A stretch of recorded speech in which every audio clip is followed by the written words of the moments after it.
Alhamdulillah teman-teman sekalian, kita masih diberikan kesempatan oleh Allah Subhanahu wa taala untuk berkumpul, bertemu, beraktivitas.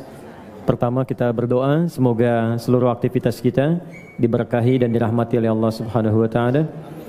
Yang kedua kita juga berdoa semoga teman-teman kita yang belum mendapatkan hidayah untuk bersyahadat, semoga oleh Allah dilembutkan hatinya, dimantapkan jiwanya untuk bersyahadat sebelum ia wafat dan kembali kepada Allah Subhanahu wa taala. Dan yang ketiga kita juga berdoa semoga setiap apa yang kita alami, baik berupa yang kita lihat sebagai hal yang baik atau yang nampak dalam pandangan terasa kurang menyenangkan, diberikan oleh Allah kelapangan hati sehingga bisa memosisikan semua ujian itu sebagai tanda-tanda kebaikan dari Allah Subhanahu wa taala. Nah, semua yang kita alami itu di Quran disebut dengan musibah namanya. Jadi ingat ya, musibah itu tidak melulu dipahami pada sesuatu yang kita lihat kurang menyenangkan atau negatif misalnya. Musibah itu asalnya dari kata asoba yusibu.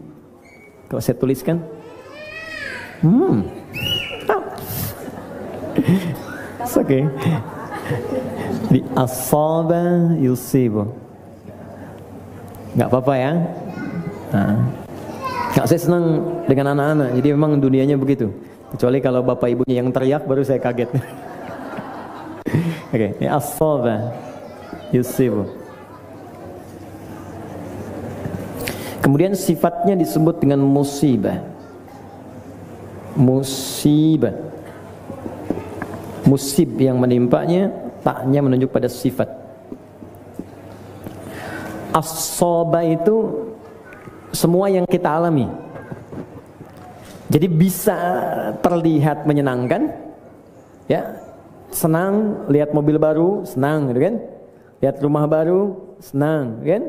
Lihat yang bagus-bagus, senang. Jadi sebetulnya apa yang kita alami setiap hari itu ma'asobani fahuwa musibah, itu musibah. Makanya Umar bin Abdul Aziz ketika beliau dilantik menjadi seorang khalifah, presiden level sekarang, dalam pelantikan pertamanya itu mempraktekkan ayat musibah. Buka Quran surah kedua Al-Baqarah ayat 156, paling kiri agak ke atas di mushaf. Quran surah kedua ayat ke 156. Alladzina idza asabathum musibah. Jadi kata musibah pertama yang disebutkan dalam Al-Quran. Alladzina yaitu orang-orang yang. Alladzina disebutkan 1080 kali dalam Al-Quran. Alladzina. Ini umum bentuknya. Ismun mausulun yadullu ala jam'il jam'iyah. Ya, konjungsi kata sambung yang kadang menunjuk pada objek atau bahkan subjek sifatnya umum. Bisa laki-laki, bisa perempuan, tua, muda, besar, kecil, kaya, cukup. Itu alladzina. Kalau tunggal untuk laki-laki, alladzi. Ya, alladzi jama'a mala wa'ad dada. Kalau untuk perempuan, allati tattali'u 'alal af'idah. Tapi kalau sudah menggunakan alladzina, umumnya bentuk jama' sifatnya. Alladzina idza asabathum musibah, karena ada pakai ta di sini, ininya pakai ta untuk disamakan.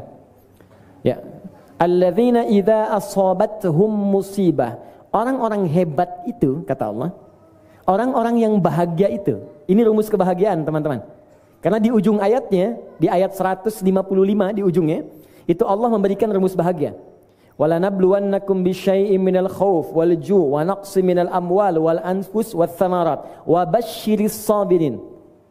Setiap orang hidup kata Allah pasti dia akan mengalami liku kehidupan. Aku akan uji dengan berbagai macam persoalan yang aku desain persoalan ini untuk meningkatkan kualitas hidupnya. Demikian cara membacanya. Dikata Allah, saya turunkan ujian ini bukan ingin membuat hidup manusia bermasalah, bukan. Tapi supaya kualitas hidupnya meningkat. Sebab kalau tidak ada persoalan ini, kualitas gak akan naik. Itu sudah rumus, teman-teman. Bukankah anak SD kalau kualitasnya ingin dilihat naik sehingga bisa diterima di SMP, dia lewat ujian dulu kan? Ya kan? SMP ke SMA ada ujian kan? Ujian itu dibuat bukan ingin memberikan beban bagi siswa, tapi untuk mengukur apakah kualitas ilmu dia sudah layak naik atau belum. Maka jika kita bisa merasionalkan hal yang tadi dengan mudah, mengapa konteks kehidupan kita kehilangan rasionalitas kita untuk memahaminya? Maka kata Quran, aku menguji, kata Allah, hamba-hambaku itu mungkin dengan kegelisahan, khauf, gelisah saat akhir bulan belum datang, ya gajian, gelisah saat kontrak itu tidak kunjung disepakati, macam-macam. Wal ju', lapar, wa naqsi minal amwal, harta mulai berkurang, wal anfus, ada yang diuji dengan sakit, ya bahkan mungkin ada yang wafat, wat thamarat. Maaf ya, kalau teman-teman lihat thamarat di terjemahan diartikan dengan buah-buahan. Ya, wat thamarat diartikan buah-buahan. Ya, kalau diartikan demikian, nah ini rasanya kurang objektif, kurang adil, karena yang diuji tukang buah saja. Tukang sayur tidak. Nah, ini dibacanya pakai ilmu balaghah. Buah di sini maksudnya hasil kerja keras sesuatu yang mungkin dirampas orang. Jadi kalau orang nanam sesuatu kan mau raih buahnya kan? Dia tanam dari biji tumbuh sampai ke pohon sampai ke berbuah, tiba-tiba mau panen diambil orang. Anda yang kerja keras, Anda yang bikin presentasi, tapi ketika ikut tender kok orang lain yang ngambil. Itu diantaranya. Tapi poinnya bukan itu. Lihat ujungnya. Wabasyiris sabirin, berikan kabar gembira pada orang sabar saat menjalani ujian itu. Jadi ternyata ada orang yang ketika diuji itu malah gembira.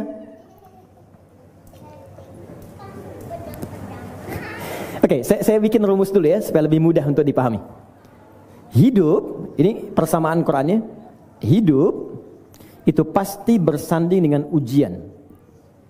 Masalah, persoalan yang didesain untuk meningkatkan kualitas hidup. Jadi sepanjang orang hidup pasti punya masalah. Gak ada orang hidup yang gak punya persoalan. Ini pun wajahnya tenang-tenang, kayak bahagia, belum tentu gak punya masalah itu. Ya, pasti ada masalah. Jadi kalau kita hidup pasti punya persoalan. Jadi kalau ada orang yang tidak ingin punya masalah, artinya dia nggak ingin hidup. Baik, saya mau tanya sebentar. Siapa yang tidak ingin punya masalah? Boleh angkat tangan. Baik, ya sudah gitu kan. Baik, artinya ketika kita hidup akan selalu punya masalah. Hanya Allah memberikan rumus bagaimana meringankan persoalan itu sehingga sebelum kita alami terasa ringan. Di banyak orang yang berat menerima masalah itu bukan karena masalahnya, karena dia tidak belajar solusi bagaimana meringankan persoalan itu sebelum dilalui. Maka kata Allah, wabasyiris sabirin, aku berikan berita gembira pada orang sabar. Jadi ada orang yang saat dapat masalah malah gembira. Umumnya kan orang gelisah, ini gembira. Nah, bagaimana rumusnya gembira ketika ada masalah? Di rumah tangga ada masalah, malah gembira gitu kan? Dihadapin anak ada masalah, malah kita hadapin dengan gembira. Di kantor ada proyek banyak masalah, dihadapi dengan gembira. Jadi Allah memberikan ajaran pada kita. Ini aku berikan sebuah rumus, kalau diterapkan maka sesulit apapun persoalan akan dihadapi dengan kegembiraan. Sederhana, namanya sabar. Sabar. Tapi apa itu sabar? Belum selesai. Ini sabar itu bukan diam. Sabar itu bukan menunggu tanpa aksi. Sabar itu bukan menyerahkan persoalan tanpa tindakan. Diteruskan di ayat 156-nya. Perhatikan ayatnya. Alladzina idza asabathum musibah. Ini tafsirnya. Sabar itu yaitu sebuah sikap yang ketika kita menerima apapun dalam hidup, maka yang pertama kita lakukan, qalu inna lillahi wa inna ilaihi raji'un. Hadirkan keyakinan dan komitmen pada jiwa kita, maka sebetulnya semua yang kita alami ini semuanya milik Allah. Kalau prinsip itu sudah ada, Anda nggak akan kecewa. Misal, kenapa Umar bin Abdul Aziz ketika dilantik, padahal itu kedudukan prestisius, tinggi, di seorang pembesar yang menguasai belahan dunia. Maaf, kalau presiden di Indonesia hanya untuk Indonesia, di Malaysia Perdana Menteri hanya untuk Malaysia. Tapi ini mewakili wilayah yang sangat luas. Afrika di utaranya, Dari mulai membentang dari Mesir, Libya, Tunisia, Maroko, Aljazair, nyebrang ke Sisilia dekat, kemudian ke Italinya, ada ke Asbania, sekarang jadi Spanyolnya, kemudian juga ke wilayah Asianya, ya sampai masuk ke wilayah Nusantara. Kalau bicara wawasan Nusantara itu sudah lebih luas. Artinya Indonesia, Malaysia, Brunei Darussalam, Filipina bagian selatan, Thailand bagian selatan, Rakhine jadi Rakhine sekarang, termasuk Papua New Guinea kesananya. Itu masuk dalam wilayah itu. Harusnya kan jadi kebanggaan. Tapi apa yang diucapkan pertama kali oleh Umar bin Abdul Aziz? Inna lillahi wa inna ilaihi raji'un. Beliau merasakan bahwa semua ini hanya titipan dari Allah. Makanya orang yang merasa dititipi ketika kehilangan pun tidak akan kecewa. Anda dapat titipan mobil, tuh belajar dari tukang parkir, dapat titipan kan? Dia nggak merasa memiliki. Jadi begitu mobil Ferrari pun pergi, dia nggak merasa menyesal. Aduh Ferrari. Nggak harus foto-foto juga karena merasa bukan miliknya, ya kan? Nggak harus bikin status di depan mobil orang gitu. Karena merasa semua ini diserahkan kepada Allah sehingga nggak ada kekecewaan. Harta juga begitu. Anda dapat, maaf ya, dapat tambahan misalnya, innalillah, semua milik Allah. Jadi sebetulnya kalimat ini itu bukan sekedar kalimat-kalimat, mohon izin maaf, yang hanya dilekatkan pada hal yang terpandang kita itu tidak menyenangkan. Kematian baru innalillah. Kecelakaan baru innalillah. Kenapa pada aspek yang terlihat menyenangkan tidak ada kalimat itu? Sehingga karena kalimat itu tidak bersemayam di dalam jiwa, banyak orang kecewa. Kehilangan sesuatu, kecewa, marah, berselisih. Padahal hakikatnya dia nggak punya. Pada akhirnya semua kembali kepada Allah Subhanahu Wa Taala. Karena itu orang-orang yang selalu diajarkan pada dirinya prinsip ini, semua milik Allah. Allah berkehendak bisa diganti. Allah berkehendak bisa ditukar. Allah berkehendak bisa diambil. Jadi semua keadaan ini akan membuat diri dia lebih kuat dan semakin dekat dengan Allah Subhanahu Wa Taala. Nah pertanyaannya, kenapa kalimat innalillahi sering dilekatkan pada hal yang terasa kurang menyenangkan? Karena pada saat itulah titik manusia merasa bisa dekat dengan Allah Subhanahu Wa Taala. Orang dekat dengan Allah itu saat sakit, saat ada musibah. Karena itu kalimat ini lebih banyak dilekatkan pada yang tadi, yang wafat, yang sakit, yang kecelakaan, muncul itu. Kenapa? Karena dengan keadaan itu dipaksa oleh Allah untuk menyebut namanya. Bukankah orang yang sakit semakin parah sakitnya semakin ingin mendekat kepada Allah, ingin berdoa, ingin minta, ingin sesuatu. Jadi kalau sudah dipaksa sampai keadaan itu belum tersebut nama Allah di lisan kita, berarti ada sesuatu yang salah dalam jiwa kita. Karena itu, sekalipun bagi seseorang misal diuji dengan apapun bentuknya, dia akan gembira. Alhamdulillah, banjir yang terlihat, sebetulnya anugerah saja air datang. Tinggal bagaimana mengatasinya, mencari solusinya, diatasi dengan nyaman. Sudah ayo bersihkan, sudah rapikan saja. Alhamdulillah yang dilihat semua baik.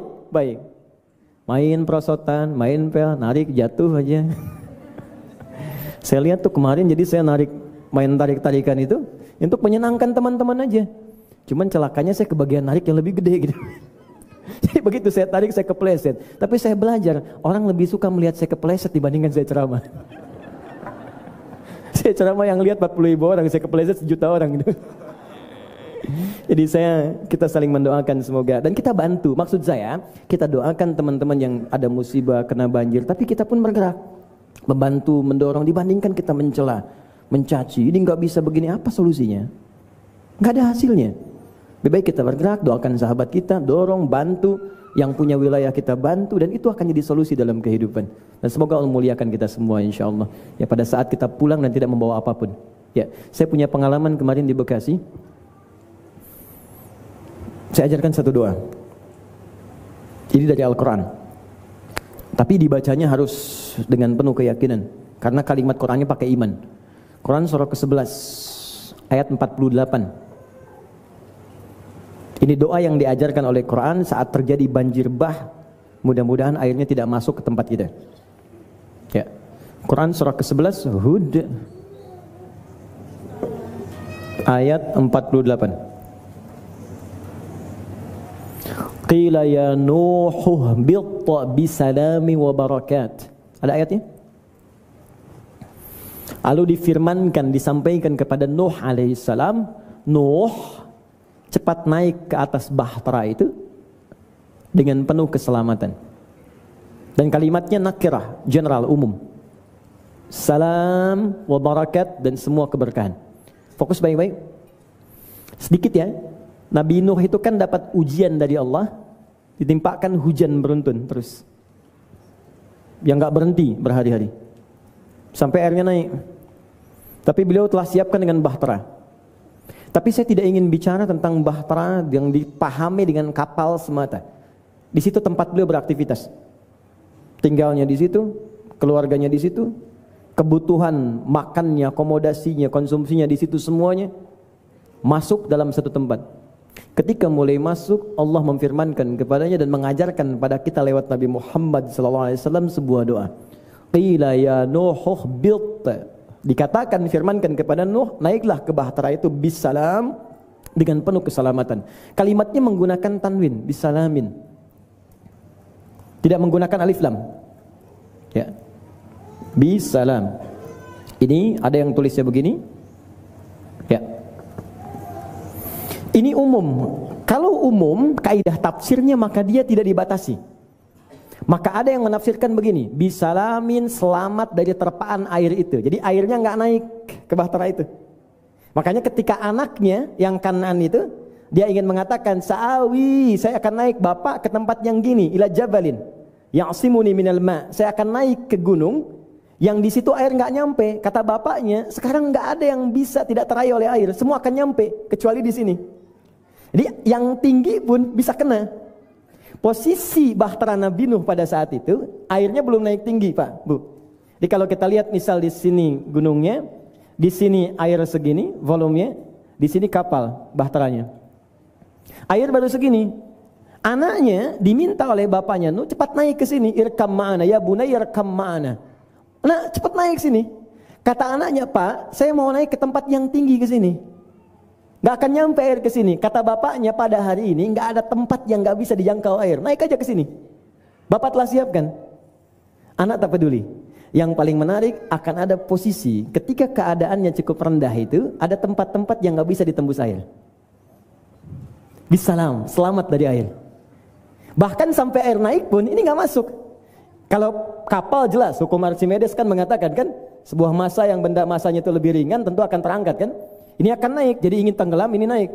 Tapi kalau kondisi sekarang, kenapa ayat ini diawali dengan kalimat bapak kepada anak naik sini? Ini salah satunya ingin menunjukkan di tempat yang berbeda, di dimensi yang tidak sama, mungkin terjadi air bah yang sangat dahsyat, tapi tidak bisa menyentuh bahkan yang paling rendah dibanding tempat tinggi.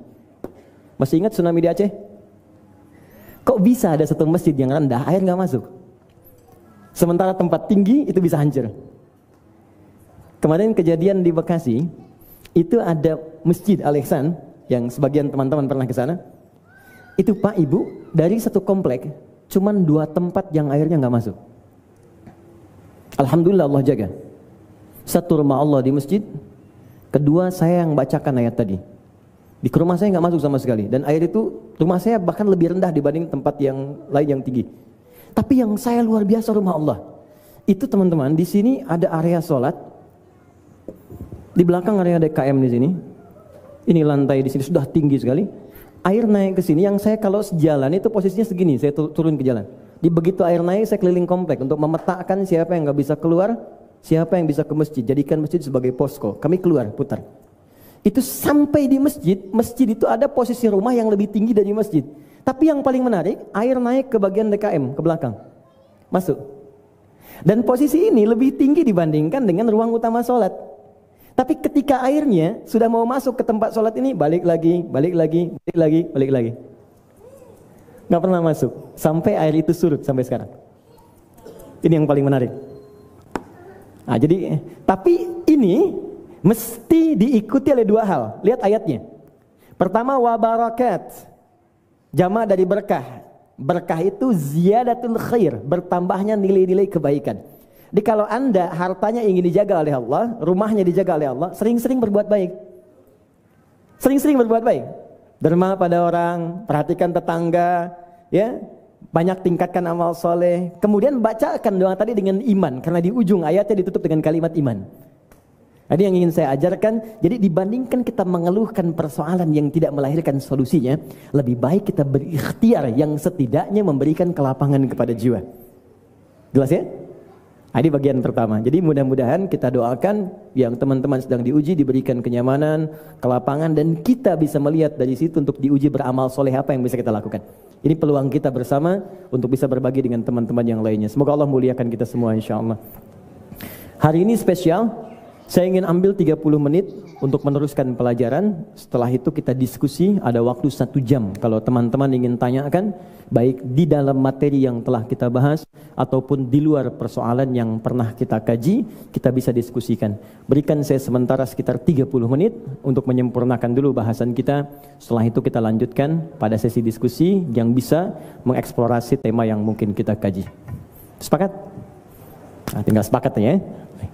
Baik, kita lanjutkan. Bismillahirrahmanirrahim pada kajian fikih salat.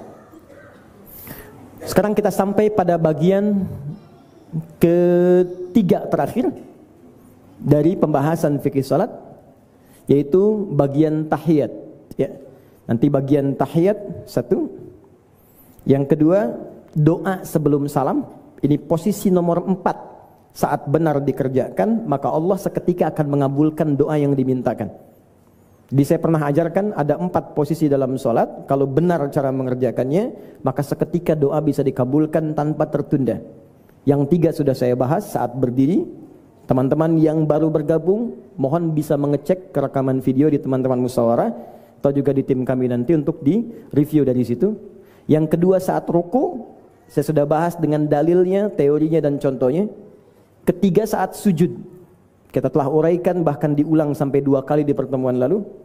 Dan yang keempat sesaat sebelum salam. Ini materi kita nanti yang akan datang.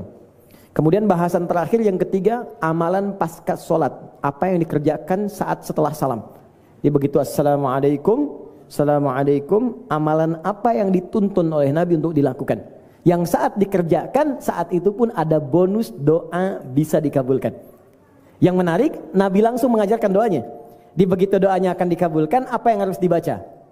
Nah, nanti ada bacaan yang saat dibacakan, maka turunlah berbagai kemuliaan. Yuk kita mulai bahasan untuk 3 bagian terakhir. Bahasan tahiyat. Bismillah. Buka Quran surah keempat ayat 86. Jazakallahu khair. Quran surah keempat An-Nisa ayat 86. Di mushaf standar paling kanan sebelah bawah. Wa idza huyyitum bitahiyyatin fahayyu bi ahsana minha aw rudduha. Ada ayatnya? 86. Wa idza huyyitum bitahiyyatin fahayyu bi ahsana minha aw rudduha. Jika Anda diberikan penghormatan, maka jawablah penghormatan itu dengan yang lebih baik atau minimal yang semisalnya. Ada? Oke. Itu kata pertama tahiyat disebutkan dalam Al-Quran. Pembahasan kita sekarang bab tentang tahiyat dalam sholat.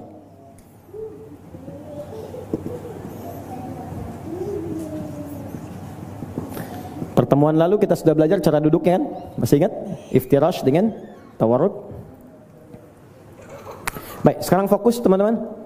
Saya sudah ajarkan tentang duduk iftirash, tentang duduk tawarruk. Di pengantar saat duduk di antara sujud, ya, duduk di antara 2 sujud. Sekarang penjelasan itu akan terbawa kembali ke pelajaran tahiyat kita. Saya akan jelaskan dulu pertama makna dari tahiyat itu apa, plus dengan esensi atau hikmahnya. Kemudian caranya seperti apa? Apakah tawarruk atau iftirash? Apakah tangannya ditelunjuk diangkat kapan? Apakah digerak-gerakan atau tidak? Kalau digerak-gerakan seperti apa gerakannya? Kapan ditutupnya dan sebagainya. Kemudian bacaannya. Oke. At-tahiyat jamak dari kata tahiyatun. Nih, tahiyat ini bentuk jamak. Plural dari kata tahiyatun. Ini singularnya. Tahiyat. Sudah? Bentuk singularnya tahiyat. Artinya secara singkat sekali sebuah bentuk penghormatan. Bisa berupa kalimat atau sikap. Bentuk penghormatan. Bisa berupa kalimat, kata-kata, bisa sikap, atau bahkan sifat.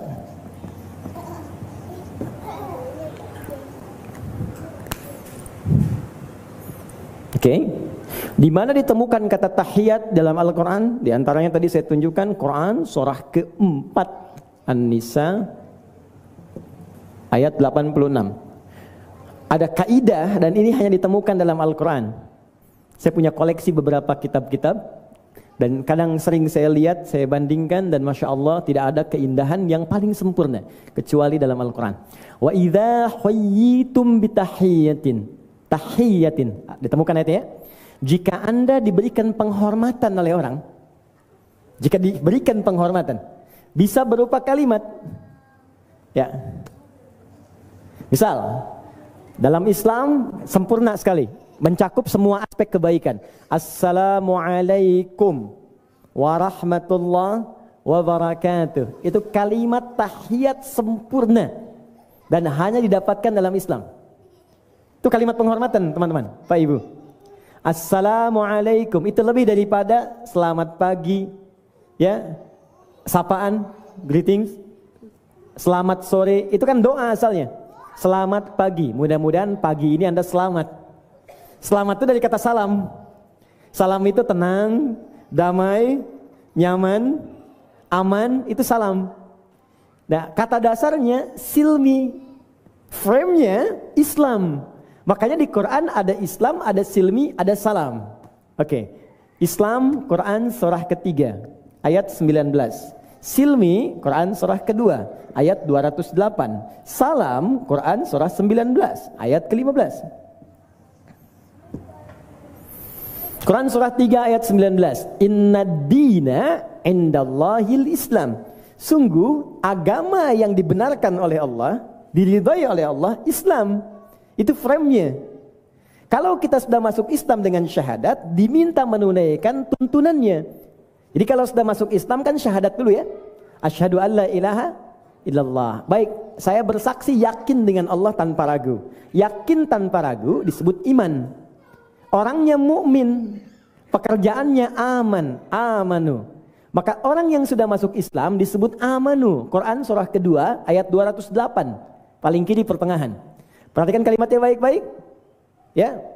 Ya ayyuhalladzina amanu. Hai orang-orang yang sudah masuk Islam, sudah beriman, udkhulu fis-silmi, bukan Islam lagi. Praktekkanlah tuntunan Islam itu di dalam Islam karena Islam itu frame-nya. Kita buka kemudian pintunya, kita masuk. Ada aturannya, maka semua tuntunan jadi aturan itu disebut dengan silmi namanya. Makanya kalimatnya udkhulu fis silmi, bukan fil Islam. Kalau fil Islam balik lagi syahadat lagi. Perhatikan diksi Al-Quran yang begitu sempurna. Praktekkan tuntunan Islam itu secara kafah menyeluruh. Ketika diminta sholat, sholat, puasa, puasa. Jangan sholat tapi nggak puasa, ya kan? Oke, praktekkan jangan sholat tapi nggak mau zakat. Ya, jangan sholat tapi benci dengan jilbab misalnya, ya akhwat atau ikhwan. Jangan sholat tapi nggak suka dengan hal-hal yang sifatnya Allah turunkan secara tuntunan Islami, luas sekali. Oke, jadi di sini teman-teman tuntunannya disebut silmi. Kalau Anda bisa mengerjakan tuntunan dalam Islam dengan sempurna sesuai batas kemampuan, indah sekali. Kalau belum bisa tahajud 11, jangan dipaksakan dulu, 2 dulu kata Nabi. Hadis Muslim nomor hadis 749 dari Ibnu Umar radhiyallahu taala anhuma. Salatul laili masna masna. Kalau Anda ingin memulai salat malam, mulailah dengan 2 dulu. Kalau sudah merasa nyaman, tambah 2 lagi. Kalaupun khawatir saat mengerjakan itu, fajar tiba. Sekarang fajarnya misalnya 4:25 misal. Kok bisa 2 rakaat salat akan tiba fajar? Artinya bangunnya 4:15. Ketika bangun wudhu tersisa cuma 5 menit lagi, sholat aja 2 rakaat, witir 1. Wa idza khasya ahadakumul fajr. Jadi ada orang yang baru bisa bangun jam 4, jangan dicela. Silahkan kata Nabi 2 rakaat dulu, indah sekali. Kalau sudah bisa bangun setengah 4, tambah lagi. Itu pun bahasa Qur'annya, Quran surah ke-73, ayat ke-20. Faqra'u ma tayassara minal Qur'an. Baca yang ringan dulu, jangan nekat panjang-panjang. Takutnya besok gak diulangi lagi.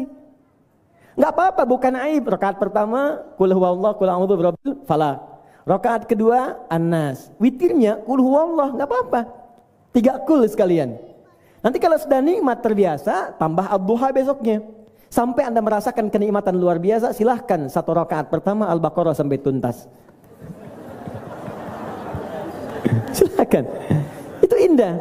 Jadi kalau ada teman kita baru mengenal jilbab, jangan dicela. Anda mungkin sudah duluan, tapi iman dia luar biasa sampai berjuang mengatasi lingkungannya. Itu nggak mudah. Jangan dikira mudah loh bagi orang yang berhijrah kemudian untuk merubah kebiasaan, tidak mudah. Justru di situ levelnya sudah meningkat. Maka dorong, ajak lagi, gabungkan komunitas. Teman-teman juga demikian. Jangan dikira orang mau datang ke pengajian itu mudah. Mungkin dia baru pemula, tapi boleh jadi derajatnya di sisi Allah lebih tinggi dibandingkan orang yang telah terbiasa. Makanya ada rumus dalam hadis bahkan di Al-Quran yang saya sering kumpulkan dalam kalimat indah. Allah lebih mencintai pelaku maksiat yang tobat dibandingkan orang soleh yang tidak pernah merasa salah. Okay? Nah kalau sudah bisa mengerjakannya dengan benar, maka muncul jawabannya disebut dengan salam namanya. Salam. Wassalamun alaihi yauma wulida wa yauma yamutu wa yauma yub'atsu hayya. Salam itu tenang, damai, tentram. Makanya kalau orang belajar Islam dengan baik, dampaknya ke hati tenang. Karena itu semua ibadah dalam Islam melahirkan ketenangan. Baca Quran itu ibadah, teman-teman. Kalau nggak percaya, Anda sedang gelisah, ambil wudhu, menghadap kiblat, buka mushaf, baca. Demi Allah saya katakan, walaupun solusinya belum datang, tapi hati itu akan tenang. Silakan kalau nggak percaya. Sholat bikin kita tenang. Bahkan jangankan sholatnya, tempat sholat itu membuat kita tenang. Dan puncak kiblat itu di Ka'bah. Makanya orang sebanyak apapun masalah, di depan Ka'bah itu bisa hilang persoalan itu. Keluar air mata aja. Ya Allah, tenang. Malamnya pengen itikaf, nggak mau keluar dari masjid, kan? Itu ada keindahan tertentu, nyaman, nikmat. Bahkan tempat sholat pun bikin tenang. Anda pulang kerja, ini rumus sahabat Nabi, itu rata-rata sahabat Nabi itu nggak langsung pulang, ke masjid dulu. Supaya tenang hatinya. Jadi berangkat dari masjid, sholat, minta sama Allah, ya Allah, aku menyiapkan rencana begini, berikan aku bimbingan supaya mudah kemudian menjalaninya. Pulang dari pekerjaan ke masjid, sehingga pulang dari pekerjaan itu, aura yang dibawa aura masjid, tenang. Bukan aura kantor. Aura macet, aura lampu merah, gitu kan. Nyampe ke rumah, ya korbannya yang di rumah. Jadi indah, makanya masuk masjid itu lain, tenang, sholat 2 rakaat, enak, duduk bawah AC, saking tenangnya tidur aja.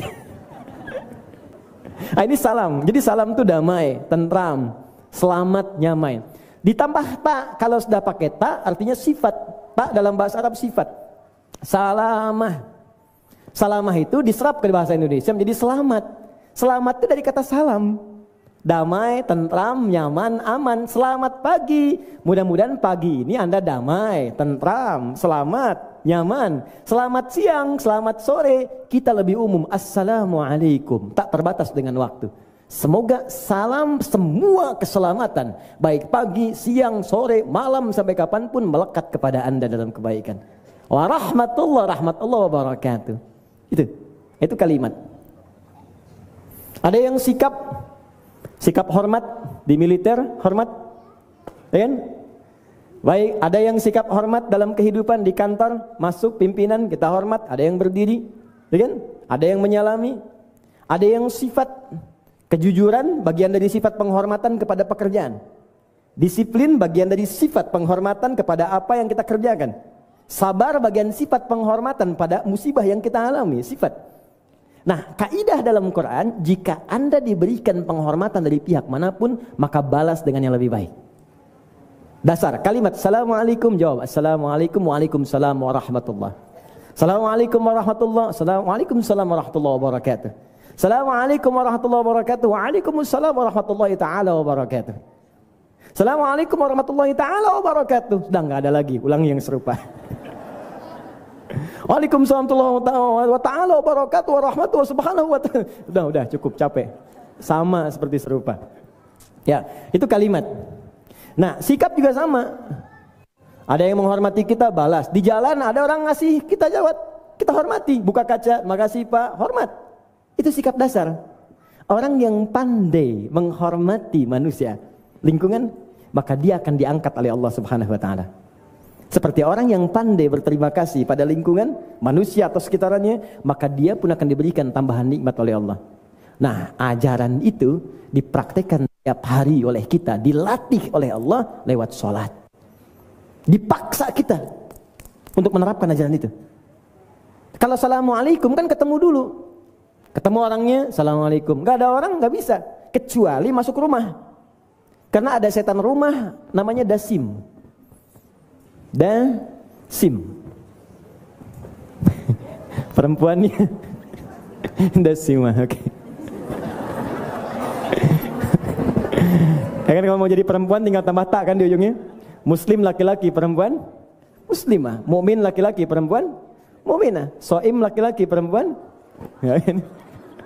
Dasim laki-laki. Karena Anda kalau masuk toilet kan ada setan laki-laki, setan perempuan kan?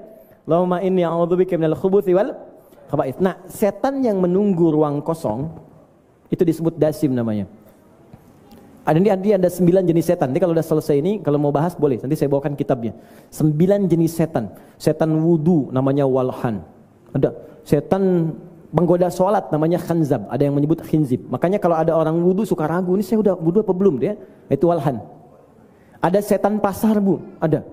Makanya kalau pulang dari mall nyampe rumah suka keinget dia. Ayah tahu nggak tadi tas itu yang mama dapat, bagus banget ya. Suami Anda bilang, "Ma, tas kita pun yang sekarang ada itu lebih baik. Jangan lihat tas, yang penting isinya bisa membawa kita ke surga." Iya Pak ya, yang penting bisa ke surga. Tapi yang tadi juga bisa ke surga kok Pak. Nah, itu tandanya setan pasar ikut ke rumah. Dia ikut bawa. Makanya cara kita masuk ke dalam rumah saat tidak ada orang pun, itu diajarkan oleh Nabi ucapkan salam. Itu salam di situ bukan menghormati tapi mengusir setan atau jin yang tak baik yang mungkin ada di dalam ruangan. Begitu dibuka ucapkan assalamualaikum. Hadis yang mengatakan jika Anda ucapkan assalamualaikum maka setan akan langsung mengatakan kita tidak punya tempat menetap di sini. Ya, karena yang didoakan selamat sedangkan setan enggak selamat. Setan kan dijamin dikutuk tidak selamat. Makanya kalimat salam hanya bagi makhluk yang selamat saja.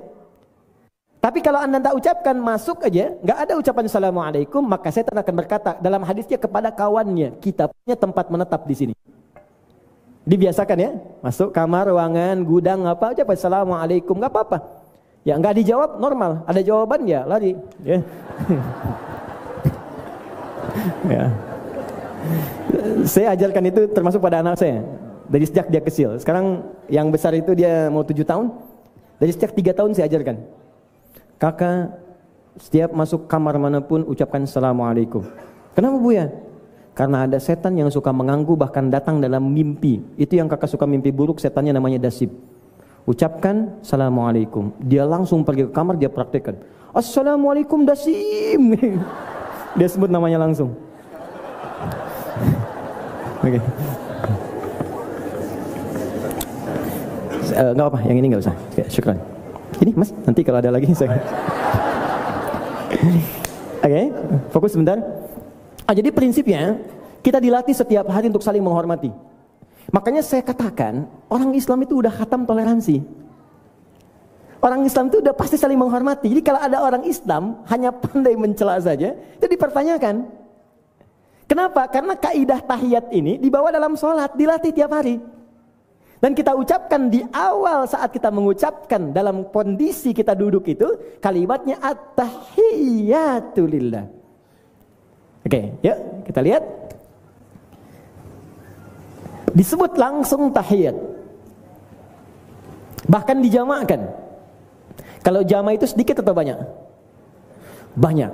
Di sini kenapa kalimatnya dijamakkan? Karena di sini Allah ingin mengajarkan kepada kita tentang bagaimana dampak kebaikan yang banyak ketika kita bisa mempraktikkan nilai-nilai kehormatan dalam kehidupan. Yuk kita tuliskan. Ada sekitar 7 sampai 9 jenis bacaan dalam tahiyat. Saya masuk ke bacaan dulu ya. Saya bacakan yang populer dulu, yang paling populer. At-tahiyyatul mubarakatus salawatut thayyibatu lillah. Kesananya sama semua. Yang kedua, at-tahiyyatu lillah was-salawatu wat-thayyibah. Bedanya hanya di sini saja, kesananya sama semua. Saya mohon izin, saya tuliskan dulu. Nanti insya Allah teman-teman, ini materinya saya ringkaskan. Saya sudah ada dalam bentuk PowerPoint sebetulnya. Cuman saya minta teman-teman ingatkan, tapi tidak ada yang menyampaikan untuk saya emailkan. Setelah ini ya, saya emailkan, nanti tolong dikirimkan ke teman-teman semua. At-tahiyyat lillah, satu.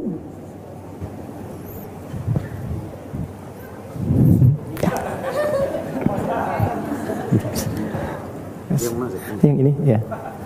Ya. Jazakallah khair. Ke bawah sini. Ya.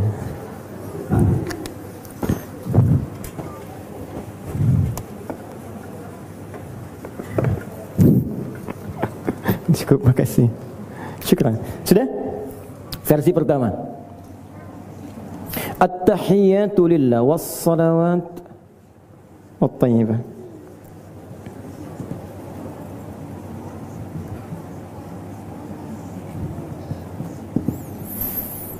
Saya kasih titik 3 karena nanti semua versinya sampai di sini sama semua.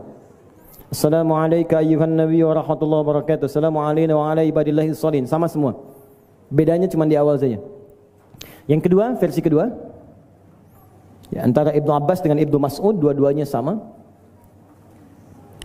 At-tahiyyatul mubarakatus salawatu tayyibatu lillah.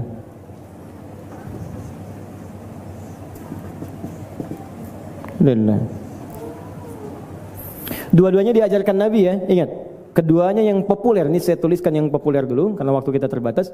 Ini keduanya diajarkan Nabi. Keduanya sahih. Enggak ada hubungan sama NU dan Muhammadiyah. Zaman Nabi belum ada, dia. Enggak ada dengan kelompok tertentu. Semua sama, tinggal mana yang mau kita pilih. Cuma esensi yang harus kita pahami. Perhatikan baik-baik. Masih ingat ini bentuk jamaah atau tunggal? Yang ini? Jamaah ya, tunggalnya ini kan? Nah, sekarang perhatikan. Ketika kita sholat, kita katakan pakai alif lam. At-tahiyyatu, lalu menggunakan kalimat Allah lillah. Ini pasti ada nih. Walaupun mau ditaruh di sini atau di akhir, seperti yang ini. At-tahiyyatul mubarakatuh salawatut thayyibatu lillah. Mesti ada kalimat ininya. Sekarang perhatikan baik-baik. Alif lam yang terletak di awal kalimat tahiyat ini disebut di ilmu nahwu gramatikal bahasa Arab dengan alif lam istighraq. Seperti alif lam dalam alhamdulillah. Artinya menunjuk pada satu hal yang luas tanpa batas, komprehensif. Diterjemahkan dengan kata segala atau semua. Seperti kita katakan alhamdulillah, semua segala pujian hanya milik Allah. Oke. Sekarang fokus at-tahiyyat, maka cara menerjemahkannya semua bentuk penghormatan itu. Segala bentuk penghormatan itu, kalaupun ada lillah, maka semuanya arahkan kepada Allah. Agungkan Allah. Jadi kalaupun kita mendapatkan penghormatan, hakikatnya yang kasihkan Allah. Kalau Allah tidak melembutkan orang di hadapan kita untuk menyapa kita, dia nggak akan menyapa. Kalau Allah tidak menjadikan kita mendapat kedudukan itu, nggak akan jadi. Kalau Allah nggak titipkan harta, untuk dengan harta itu kita diangkat derajat di masyarakat, nggak akan jadi. Karena itu pada hakikatnya semua penghormatan itu akan kembali kepada Allah. Karena Allah yang telah tetapkan. Karena itu, ini ajaran dalam Islam, jikapun ada yang menghormati kita, karena harta kah, karena ilmu kah, karena kedudukan kah, maka arahkan semua penghormatan itu kepada Allah. Jangan disimpan di sini. Karena kalau disimpan di sini itu yang paling bahaya. Itu yang bisa menyebabkan sombong dengan kedudukan, riya dengan harta. Bahkan ilmu. Karena itu ketika Nabi Sulaiman alaihissalam disanjung karena kedudukan tingginya, bisa menaklukkan awan, awan kinton dan lain sebagainya, bisa menggerakkan dan mengatur jin, bisa mengekang setan, bisa bicara dengan semut, ya, dan seterusnya dengan burung. Maka ketika dipuji dihormati apa kalimatnya? Hadza min fadli rabbi. Ini semua karena Allah. Kalau Allah nggak tetapkan, saya nggak ada apa-apanya. Nabi Muhammad SAW ketika mendapatkan semua bentuk pujian, semua diserahkan kepada Allah. Semua lillah, lillah, lillah. Bahkan merendah diri. Coba di Al-Bukhari nomor hadis 2008 dari Sayyidah Aisyah. Ketika beliau ditanya oleh 3 orang sahabat, Hudzaifah Al-Yamani, Abdullah bin Mas'ud dan Ubay bin Ka'ab radhiyallahu taala anhum jami'an, bertanya pada Sayyidah Aisyah bagaimana keadaan salat malam Nabi. Kaifa salatun Nabi sallallahu alaihi wasallam fil lail? Apa dijawab Sayyidah Aisyah? La tas'alu an husnihinna wa tulihinna. Tolong jangan tanyakan bagus dan panjang bacaan beliau. Saya aja kadang enggak kuat. Pernah saya kemudian mengenai bagian tangan itu dengan kaki Nabi, terbangun. Saya melihat sudah bengkak. Begitu beliau salam, saya tanya, ya Rasulullah, bima ma'na bima hakadha. Kenapa mesti seperti ini? Alam takun madmunan, dihormati, dipuji. Bukankah engkau sosok yang sudah dijamin surga? Alam takun ma'suman, bukankah engkau sosok yang dijaga dari maksiat? Enggak pernah salah, dijaga. Apa jawab Nabi? Nabi turunkan statusnya dan menaikkan Allah. Afala akunu abdan syakura. Aisyah, aku ini cuma hamba. Apa enggak boleh aku jadi hamba yang bersyukur dengan semua titipan itu? Saya berikan satu berita yang mungkin belum pernah ditemukan di yang lain. Ini Nabi Muhammad itu satu-satunya Nabi yang menghimpun semua mukjizat dari Nabi-Nabi sebelumnya. Nabi Muhammad. Nabi Sulaiman tadi bisa bicara dengan semut, dengan hewan. Nabi Muhammad pun demikian. Kan jangankan hewan, dengan tumbuhan bicara. Ketika beliau naik ke atas mimbarnya, pohon kurma, pelepah kurma itu yang jadi bagian mimbarnya, tiba-tiba kemudian menangis ketika mihrab akan dipindahkan. Kata Nabi, kenapa engkau menangis? Aku khawatir engkau tidak menginjakku lagi ya Rasulullah. Kata Nabi, engkau akan bertahan di sini atau ingin bertemu aku di surga? Aku ingin dihidupkan di surga nanti. Maka kemudian dia memilih dengan surganya, dikuburkan di situ, diganti jadi mihrab baru. Nabi bicara dengan pelepah kurma yang bahkan sudah tidak ada. Dalam riwayat Nabi pernah bicara dengan keledai. Beda versi dengan riwayat Syiah. Ketika masuk menemukan sebuah keledai, ditanya oleh Nabi SAW, sedang berdialog. Kata keledai itu, aku adalah keledai yang memang siku ditumpangi oleh para nabi sebelumnya. Bicara. Ya, jadi semua mukjizat-mukjizat sebelumnya dihimpun pada diri Nabi SAW. Tapi semua itu tetap ketika dihormati, diangkat Nabi, diangkat Allah. Afala akunu abdan syakura. Aku ini cuma hamba. Apa aku enggak boleh mensyukuri semua nikmat ini? Lalu siapakah Anda yang bukan Nabi? Bukan Rasul? Belum jelas surga, hisab menegangkan, amalan masih berantakan. Baru sedikit pujian sudah meningkat luar biasa. Ya, Masya Allah kemarin tuh aktingnya bagus banget ya di film itu. Iya sih, tapi memang latihannya mesti berat ya. Allah yang memilih. Mungkin bisa Allah menetapkan yang lebih baik daripada saya. Masya Allah ya, anaknya luar biasa, hafal Quran, bagus di sekolah, nilainya bagus-bagus. Semua karena Allah. Bisa Allah berkehendak pada perempuan manapun. Ya walaupun saya juga berusaha sih, malamnya saya ajarin. Udah gak usah ditambahin. Itu nambah. Jadi maksudnya begini, kalau kita terbiasa dengan kalimat saat sholat, dilatih. Kan kita baca kan 5 kali sholat kan? Subuh baca kan? Sekali. Oke, zuhur 2 kali. Asar 2 kali. Maghrib 2 kali. Isya 2 kali. Kita baca terus 9 kali kita tahiyat, dilatih 9 kali sehari untuk menghormati. Ini makanya orang Islam tuh kalau benar sholatnya, dia tidak kemudian terjerumus dalam nilai-nilai pujian yang tidak nyata. Tidak maruk pujian, tidak maruk pengangkatan, biasa saja. Jadi kalaupun kehilangan, biasa. Itu ajaran yang tinggi. Nah ini poinnya. Nah orang yang terbiasa memuji Allah Subhanahu Wa Taala, kemudian wassalawat. Salawat itu bisa berarti pujian, bisa berarti doa. Ini penghormatan, ini pujian. Tahu dari mana salawat bisa berarti pujian? Itu bisa Anda lihat di Quran surah kedua Al-Baqarah ayat 157. Ulaika alaihim salawatum min rabbihim wa rahmah. Orang-orang yang sabar saat diuji mendapatkan salawat dari Allah. Salawat kalau datang dari Allah itu bentuknya bisa pengabulan doa, bentuknya bisa rahmat, bentuknya bisa pujian. Tapi kalau salawat dari hamba kepada Allah atau salawat dari hamba kepada Rasulullah, itu bentuknya tiada lain kecuali pujian saja. Kita kan bersalawat kepada Nabi kan? Allahumma salli ala Muhammad wa ala ali Muhammad. Allahumma salli ala Sayyidina Muhammad. Itu pujian.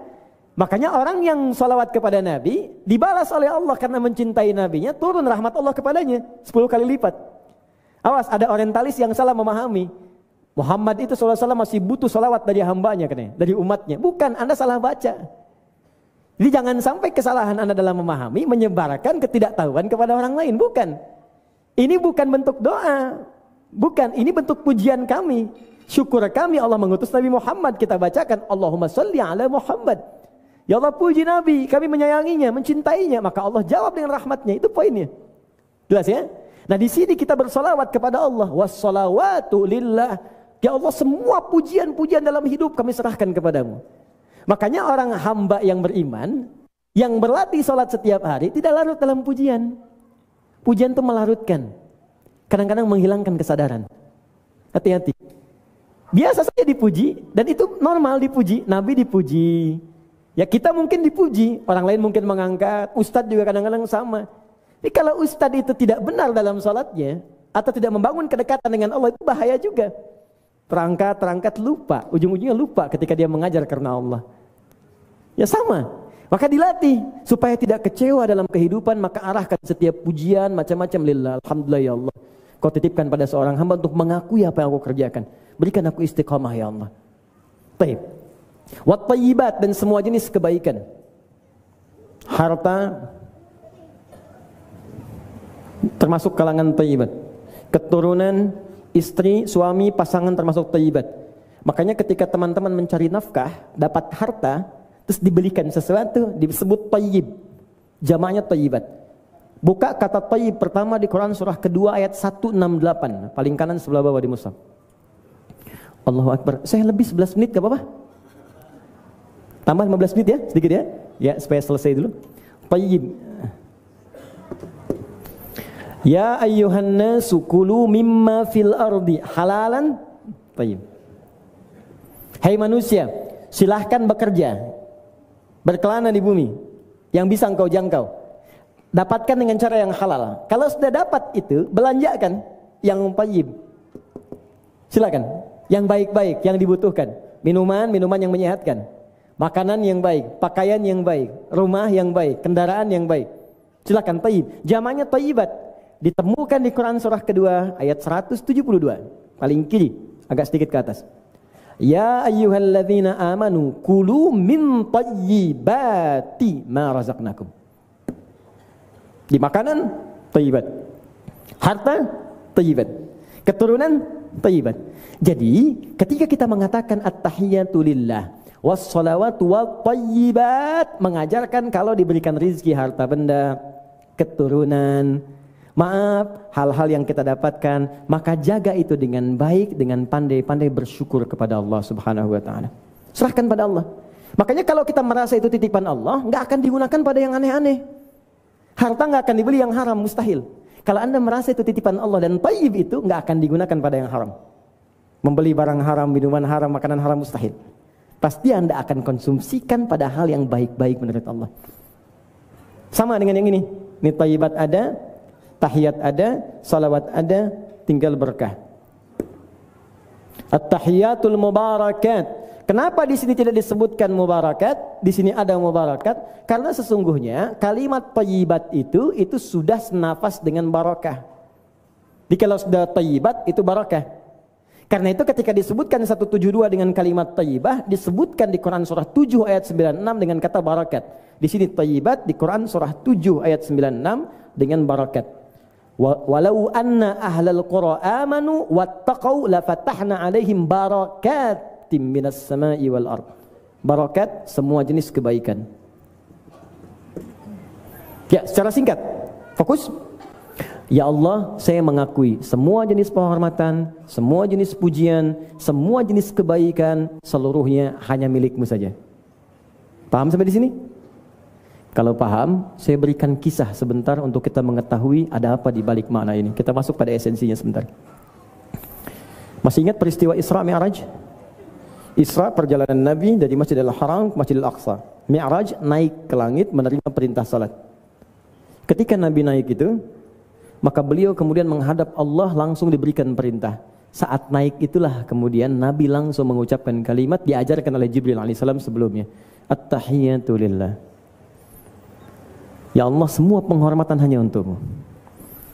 Wassalawatu wat-thayyibah. Semua kemuliaan kebaikan hanya milikmu. Ada riwayat lain mengatakan as-salawatun mubarakatus salawatu thayyibatu lillah. Ya Allah, semua kebaikan, berkah, semua nilai kesempurnaan hanya milikmu saja. Maka dijawab oleh Allah dengan kalimat Assalamu alayka ayyuhan nabi wa rahmatullah wa barakatuh. Ketika semua kehormatan, kemuliaan, pujian, kebaikan semua diarahkan kepada Allah, maka dibalas oleh Allah dengan kalimat yang indah. Makanya kalimatnya langsung menunjuk pada Nabi. Assalamu alayka. Dijawab oleh Allah. Saya tanya dulu pada Anda teman-teman sekalian, kalau ada yang menghormati kita, kita balas tidak? Balas kan? Assalamualaikum, waalaikumsalam. Dia hormat, kita respect. Ada hamba yang menghormati Allah dengan luar biasa, maka langsung dibalas oleh Allah. Perhatikan jawaban Allah. Assalamu alayka ayyuhan nabi wa rahmatullah wa barakatuh. 3 sekaligus. Nabi mengatakan 3, 1, 2, 3. Dijawab 3 dan lebih oleh Allah. Apa jawabannya?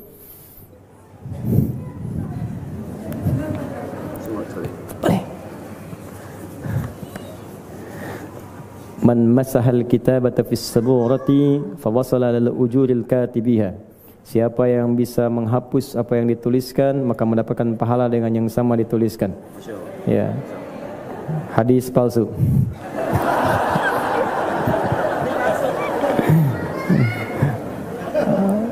Yang asli man dalla ala khairin falahu ajru mithla ajri fa'ilihi min ghairi an yankusa min syai'. Hadis riwayat Muslim.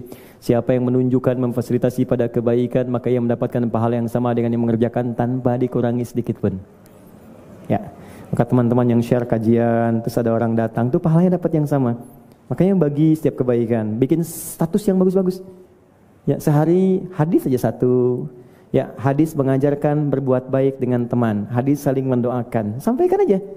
Atau dibuat umum, setelah itu bawahnya Nabi Muhammad gitu.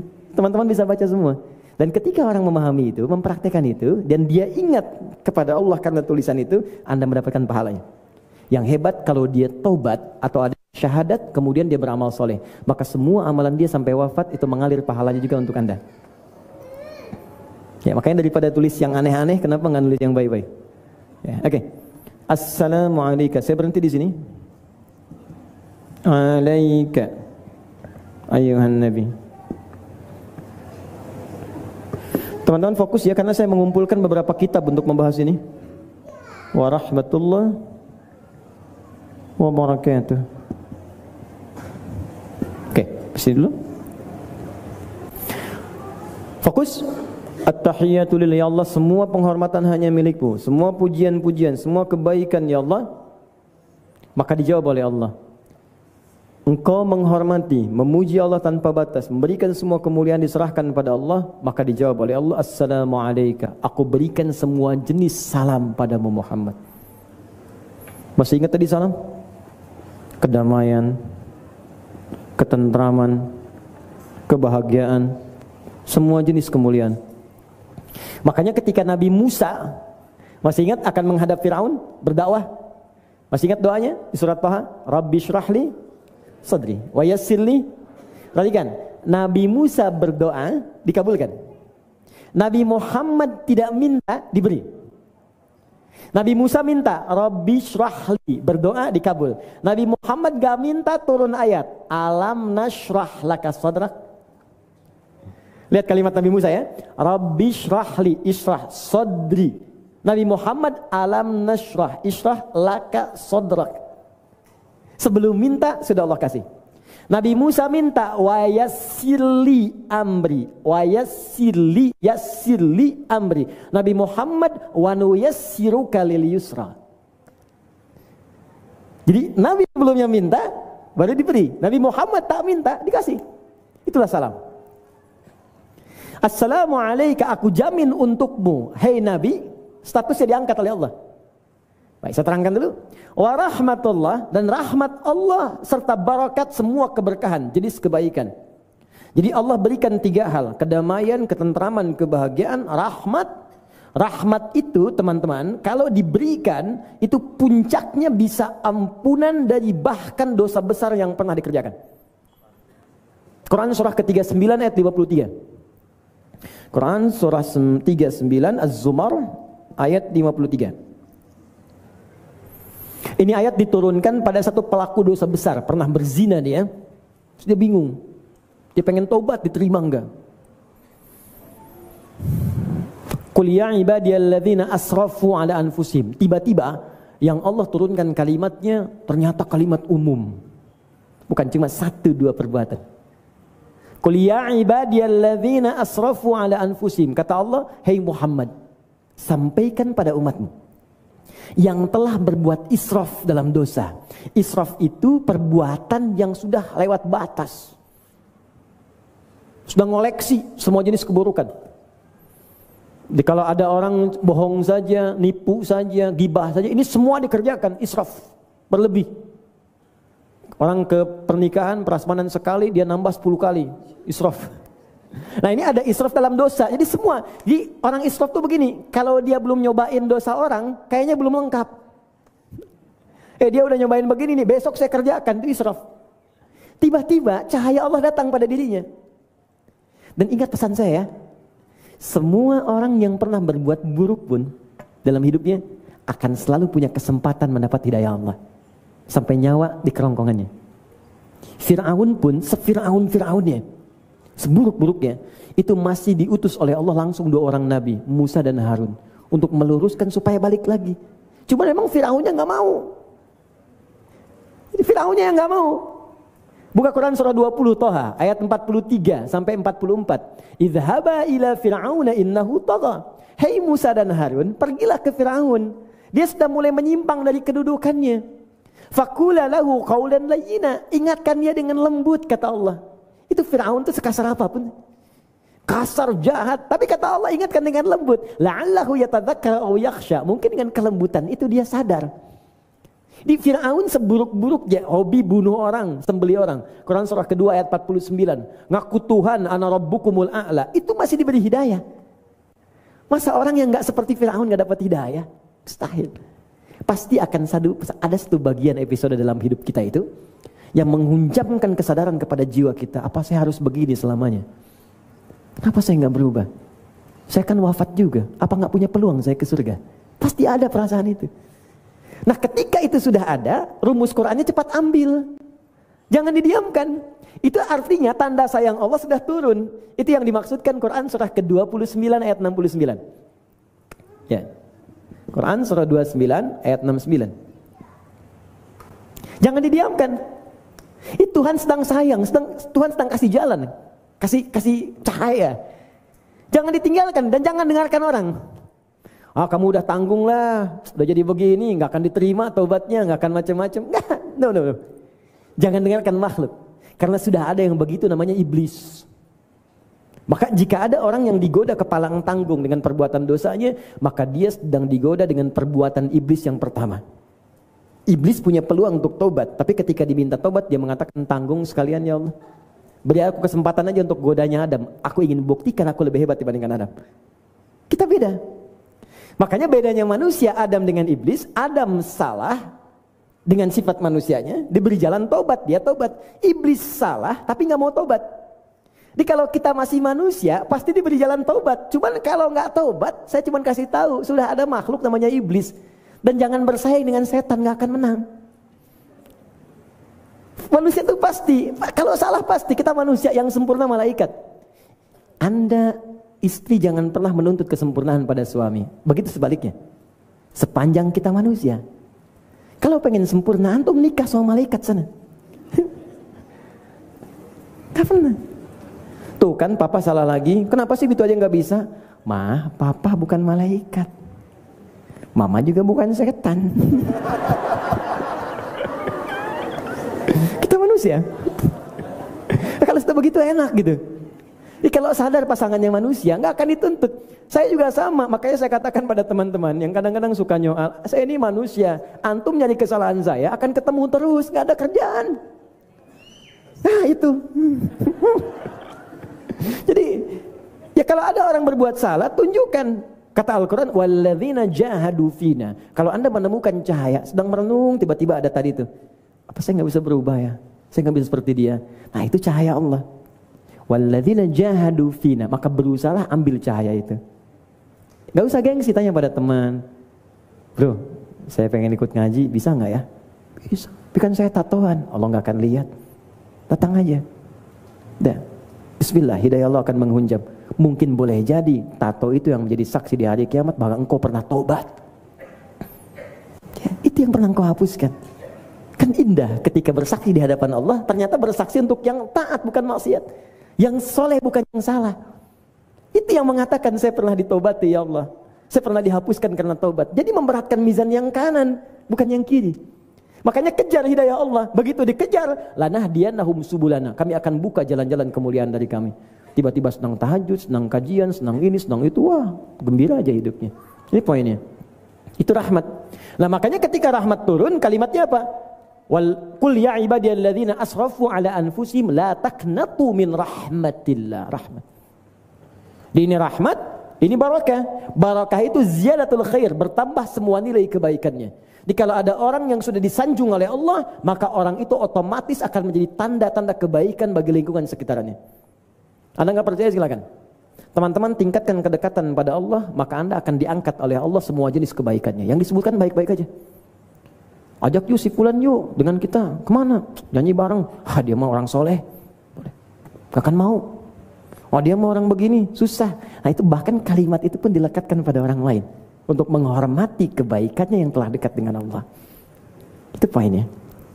Nah ini teman-teman, yang paling indah ketika Nabi disanjung demikian, maka Nabi menggambarkan kepada kita sebuah hukum yang sangat luas. Kata Nabi, ya Allah jangan cukupkan untuk saya saja.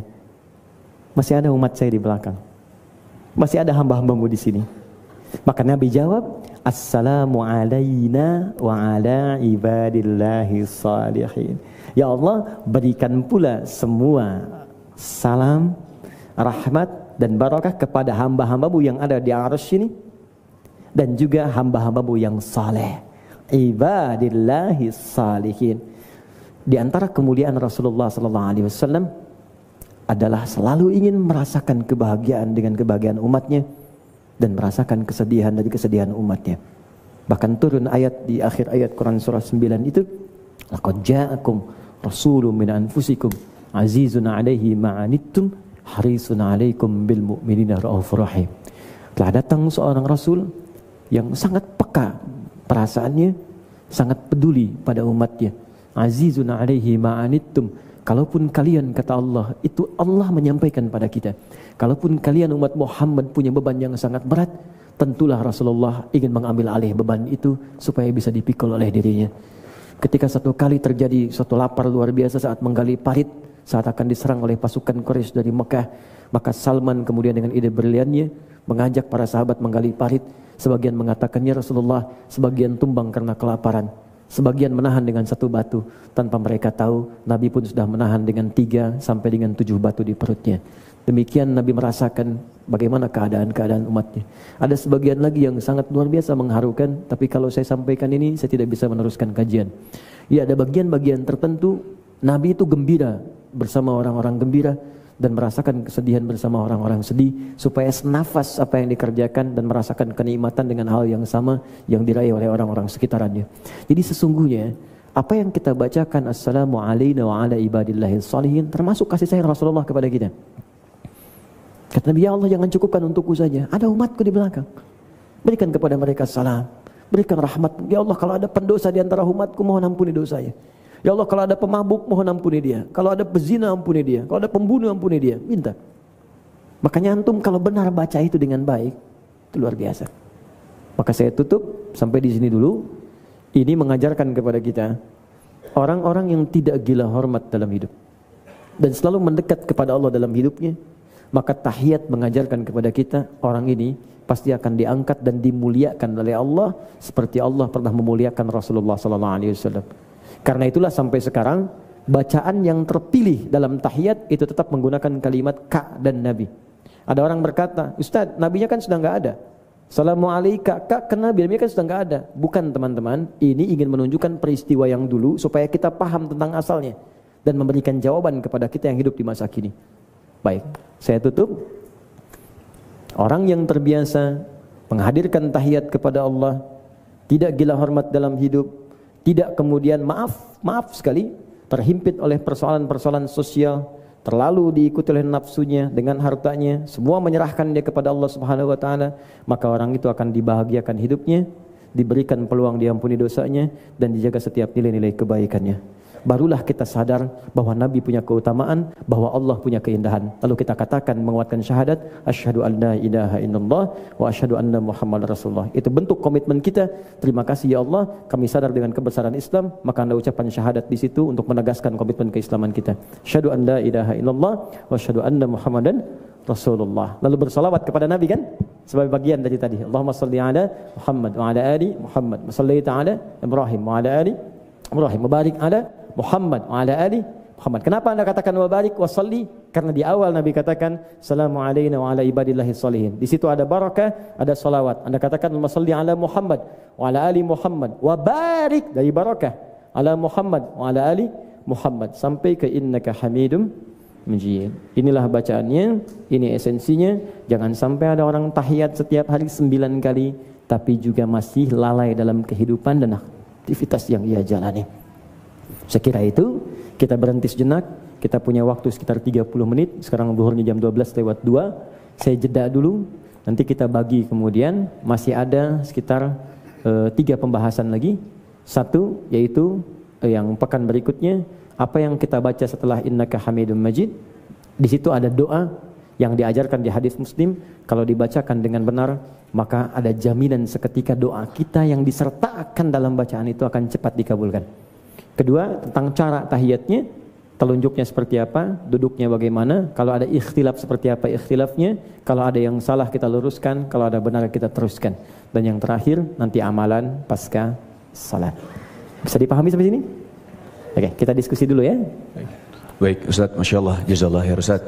Baik, buat teman-teman semua yang mau bertanya kepada Ustadz, mungkin bisa langsung ditulis di kertas, nanti bisa dioper ke depan, nanti akan langsung dibacakan dan akan dijawab sama Ustadz insya Allah. Yang pertama, abang kita nih, Mas Primus yang mau bertanya yang pertama. Salam. Jazakallah khair. Bismillah. Assalamualaikum warahmatullahi wabarakatuh. Assalamualaikum warahmatullahi wabarakatuh. Saya di luar tema hari ini Ustadz. Di dalam surat Al-Muzammil itu ayat 4-nya kan kita diwajibkan membaca Al-Quran secara tartil, perlahan-lahan. Saya ingin yang disebut perlahan-lahan itu bisa dicontohkan sepelan-pelannya itu seperti apa dan secepat-cepatnya seperti apa. Karena saya sering hafiz Quran itu kalau baca di lingkungan masjid gitu cepat sekali, apakah itu disebut dengan tartil atau tidak?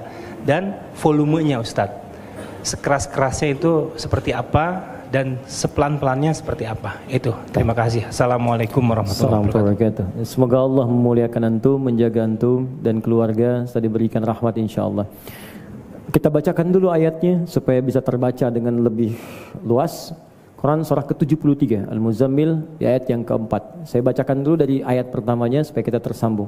Ya ayyuhal muzammil qumil laila illa qalila nisfahu aw inqus minhu qalila aw zid alaihi. Ini yang dimaksudkan warattilil qur'ana tartila.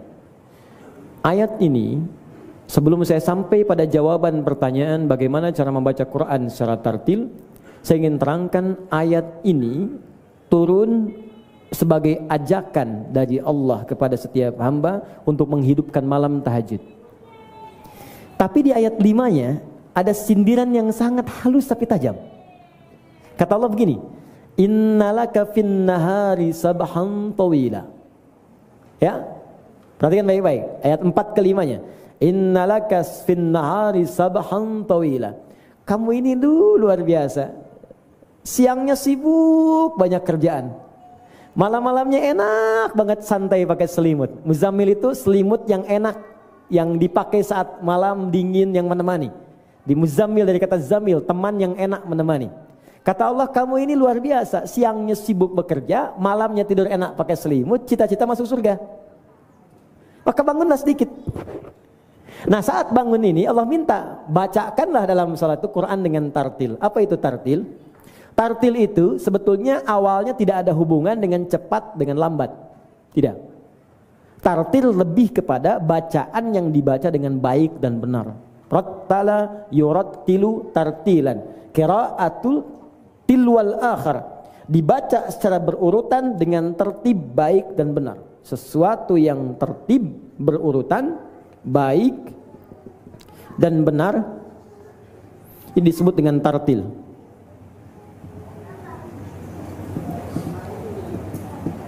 Jadi bacaan tartil itu baca dengan tertib, jangan lompat-lompat. Ya, lagi baca Al-Baqarah, pindah ke An-Nisa, balik lagi ke Ali Imran, lompat lagi ke Al-Maidah. Itu tidak tartil bacaannya. Ya? Lu bacakan dengan baik dan benar. Kalau baik benar saja disebut tajwid namanya. Ya. Boleh jadi orang bacanya benar, bagus, tapi nggak tartil karena nggak tertib bacanya. Ya, jadi kalau kita bacakan baik dan benar saja menjadi tajwid namanya. Jelas? Kalau perbaikannya disebut tahsin namanya. Jadi kalau orang belajar Qur'annya dengan tajwid, sebetulnya sudah nggak harus tahsin lagi karena sudah pasti bagus. Cuman karena sekarang banyak orang belajar Qur'an nggak pakai tajwid, terlalu banyak ditoleransi, akhirnya ada tahsin untuk perbaikan lagi. Ya, maka di sini tajwid baik dan benar akan mengajarkan pada kita bagaimana cara membaca Al-Qur'an, baik panjangnya, pendeknya, kapan dimulainya, kapan berhentinya, kapan nun ada hukumnya, ikhfa, idgham, iqlab dan sebagainya. Itu ranahnya ranah hukum tajwid. Jadi kalau tartil, pertama dia bacaan yang berurut. Jadi jangan sampai baca Quran lompat-lompat.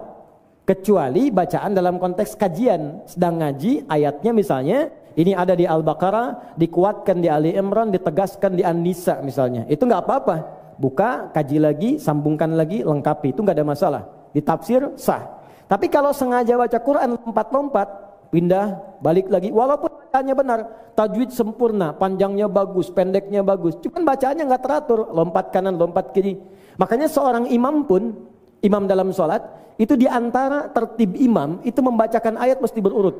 Jangan sampai begini misalnya, rakaat pertama maghrib baca qul huwallah, rakaat kedua Al-Baqarah ayat terakhir, la yukallifullah, itu nggak tertib. Sekalipun sah, itu aib dalam qiraat. Misal, rakaat pertama baca Ali Imran, kedua Al-Baqarah, itu nggak boleh, nggak tertib. Makanya kalau mau Al-Baqarah dulu, baru qul huwallah, Al-Baqarah dulu, baru Ali Imran. Itu yang disebut tertib namanya. Nah, adapun tadi yang antum sampaikan, itu termasuk dalam bacaan tajwidnya. Ya, tajwid masuk kategori ditartil karena di hukum tartil mencakup seluruhnya. Misal, bacaan cepat atau lambat. Dalam ilmu tajwid itu dibagi 3 bagian dan semuanya tartil. 1 bacaan hadr. Hadr. Kedua mutawassit, ketiga tiwal. Hadr itu bacaan cepat. Tapi cepat tanpa menghilangkan hukum tajwid. Contoh. Hukum panjang ini. Itu dibagi 3 secara cepat. Yang pertama, ada bacaan yang sifatnya 6 harakat. 6 atau 5 harakat. Ada 4 harakat. Ada 2 harakat. Kalau Anda sulit memahami, bingung harakat itu apa maksudnya, maka saya berikan sebuah metode untuk memudahkan. 2 harakat itu sekitar 1 detik. 4 harakat 2 detik. Tek, tek. 6 harakat berapa? 3 detik. Di setiap 1 harakat berarti setengah detik kurang lebih. Ya. Jadi kalau ada 2 harakat 1 detik. Nah, panjang bacaan dalam Quran itu kalau bukan 1 detik, 2 detik, pasti 3 detik.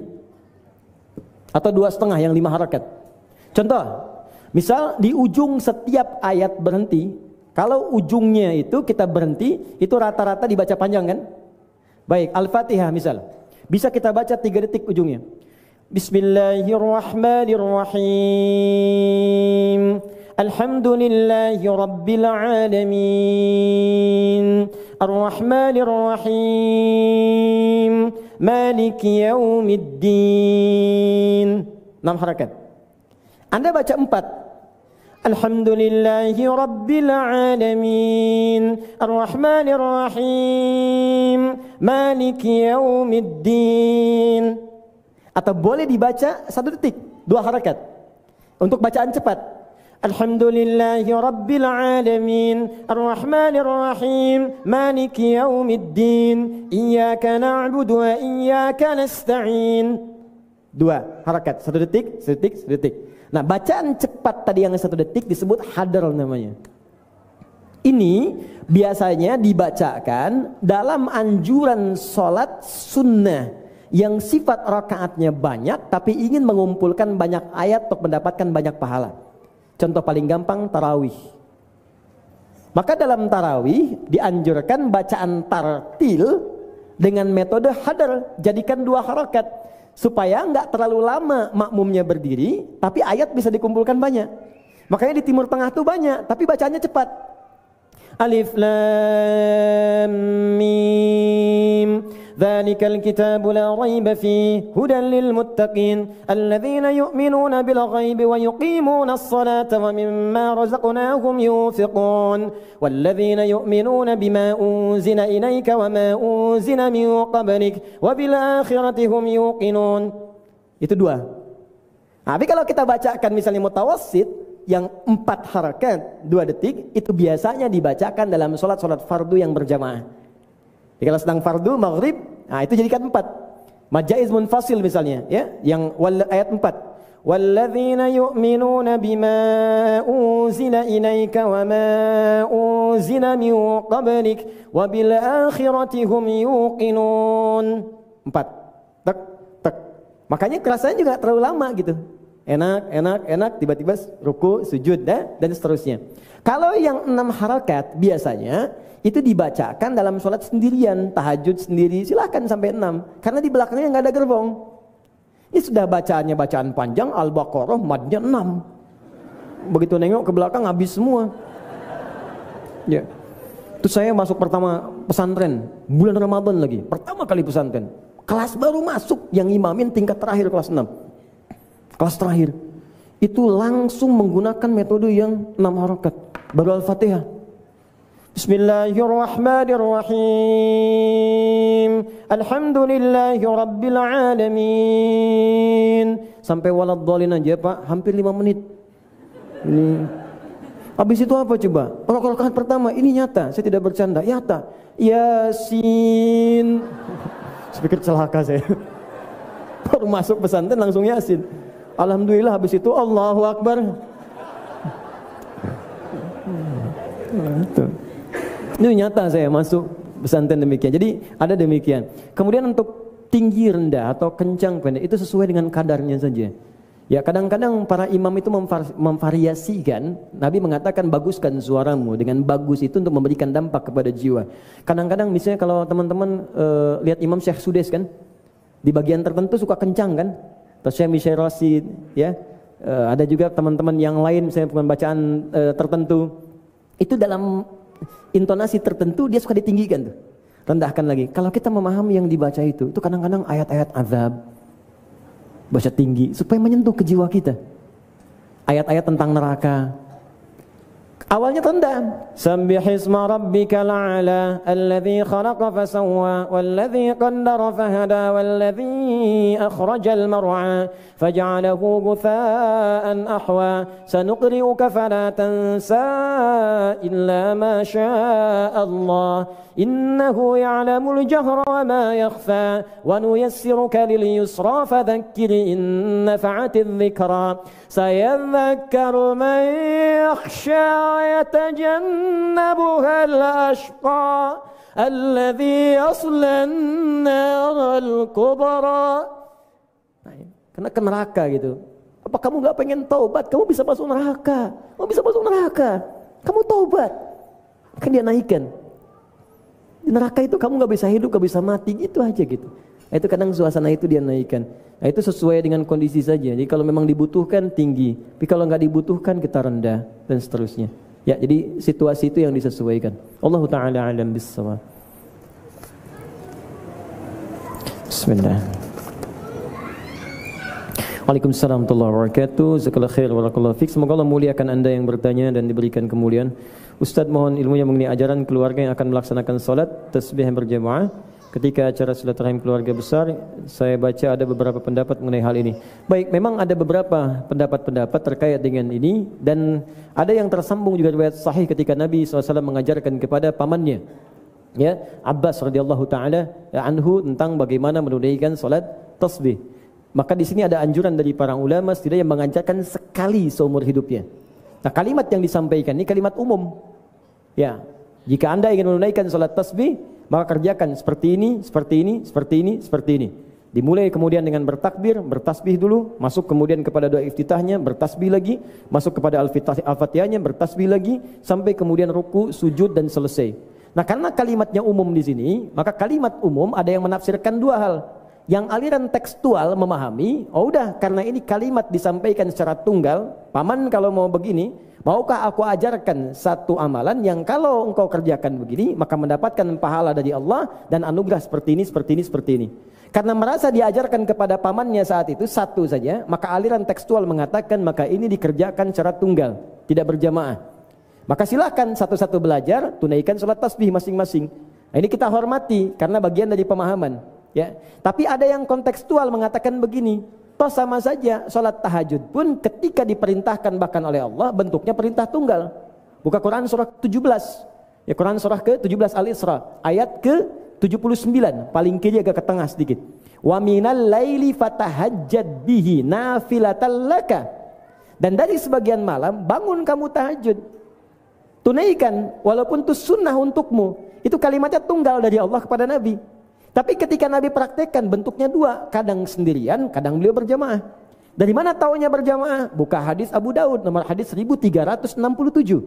Ya, ketika Ibnu Abbas radhiyallahu taala anhuma menginap di rumah Sayyidah Maimunah, kemudian beliau meriwayatkan hadis. Saya mengintip-ngintip kamar Nabi. Beliau katakan karena Nabi sallallahu alaihi wasallam bima ma'na idza staiqadha min naumihi fajalasa. Nabi itu punya kebiasaan kalau beliau bangun tidur duduk dulu begini. Famassaha biyadihi min athari naumihi, kemudian menghapuskan dengan tangannya yang diduga bersih bekas ngantuknya. Ya, jadi ada kotoran di mata itu hilangkan dulu sebelum berdoa. Jadi jangan sampai baru bangun langsung doa.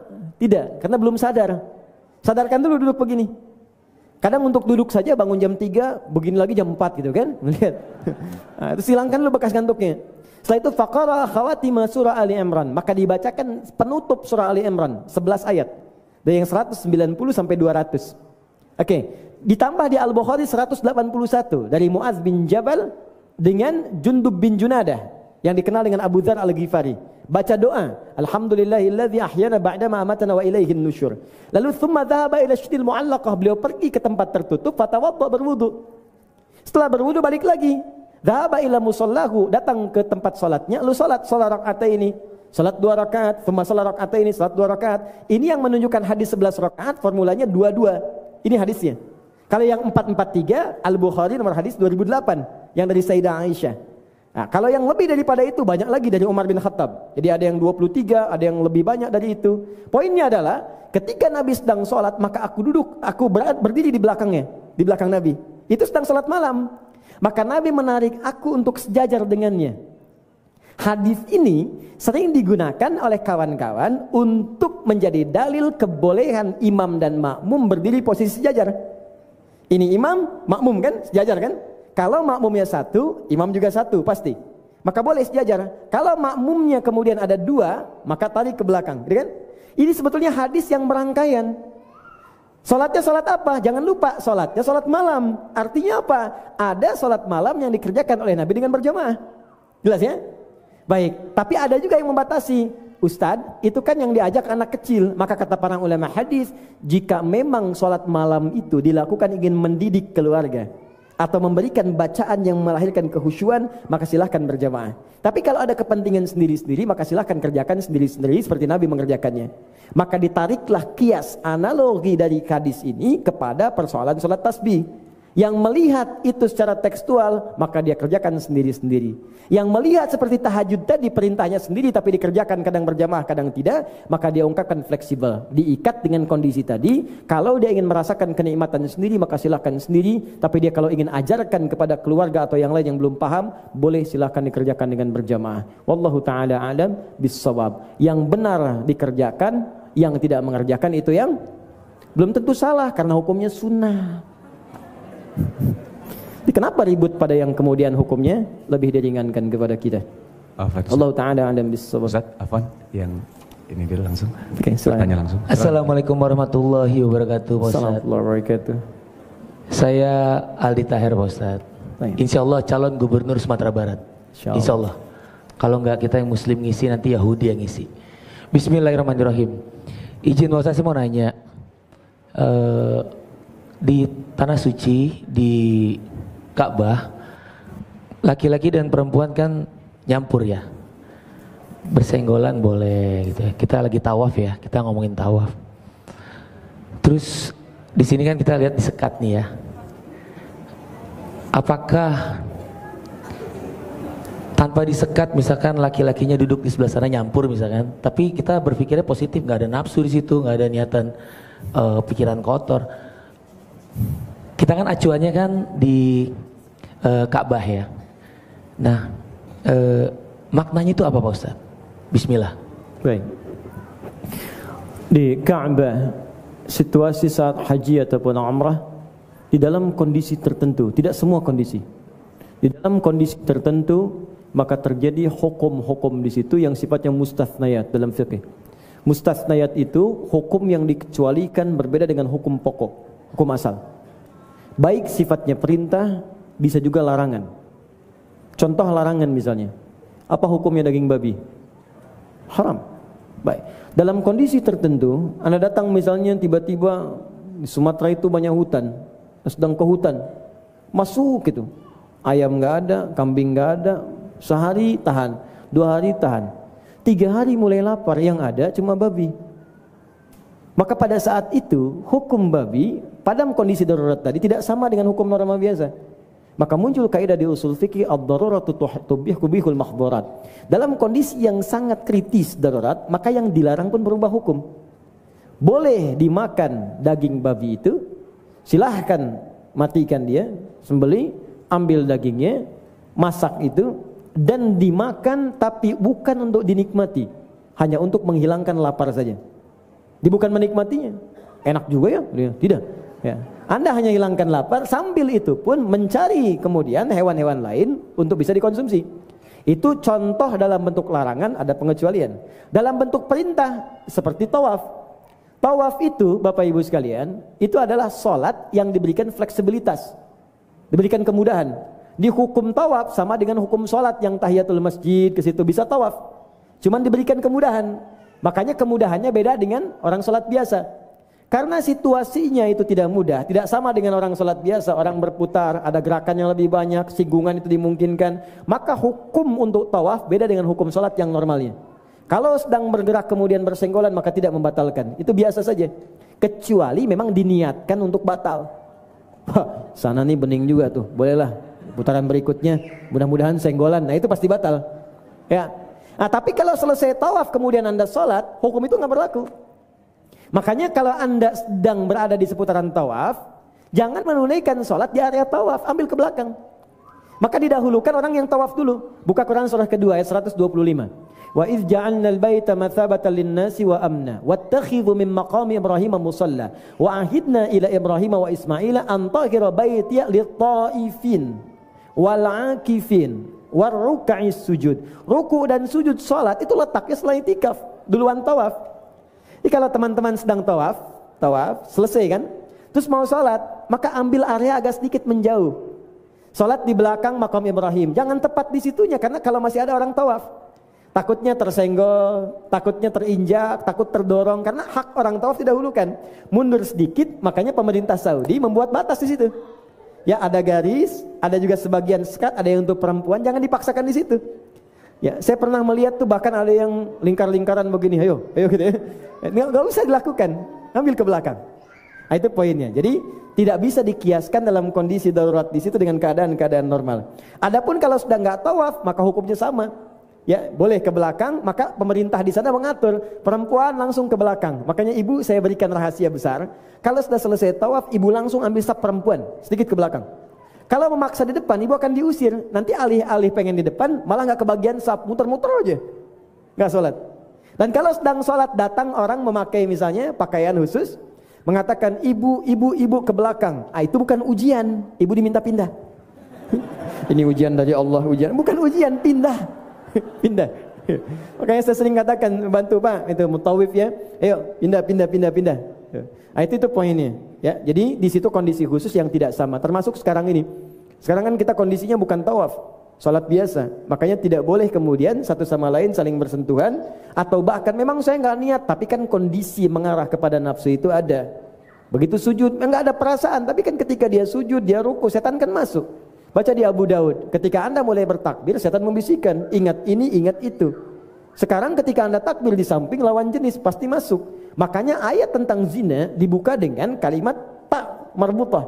Buka Quran surah ke-24 ayat kedua. Az-zaniyatu waz-zani. Pezina perempuan dan laki-laki. Perempuan dulu disebutkan, bukan laki-laki. Tapi ketika pencurian menggunakan laki-laki dulu. Quran surah ke-5 ayat 38. Wasariqu wasariqatu.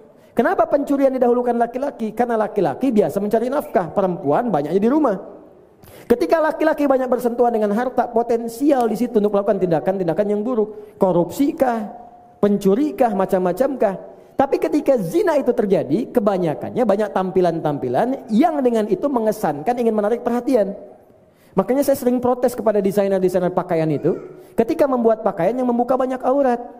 Saya tanyakan, Anda ini bikin pakaian supaya orang berpakaian atau supaya orang dilihat orang lain? Terus Anda yang beli pakaiannya niat berpakaian atau niat pengen diperhatikan orang? Kalau niat diperhatikan orang, itu sudah keduluan oleh orang jahiliyah. Makanya turun ayat wala tabarrujna tabarrujal jahiliyatil ula. Itu yang bisa kemudian dimanfaatkan setan. Mungkin perempuannya nggak berniat, tapi setan masuk kepada pandangan arah mata orang lain, laki-laki. Makanya ketika laki-laki itu diperintahkan oleh Allah menjaga pandangannya, turun Quran surah 24 ayat 30. Wa qul lil mu'minina yaghuddu min absarihim. Hati-hati jaga pandanganmu. Jangan-jangan kamu salah lihat, di situ berpotensi syahwat datang. Awal yang enggak berniat tapi ketika berjalan itu bisa datang. Jelas ya? Allah taala alam. Izin Pak Ustaz. Mohon maaf nih, izin pertama kali ke musyawarah. Kita boleh bagi dulu? Iya boleh yang iya. Tanya satu ya. Tapi ini please Pak Ustaz, ini izin, ini penting banget nih di kehidupan saya nih. Saya duda 2 kali Pak Ustaz. Duda 2 kali. Yang terakhir saya dapat 2 anak ya.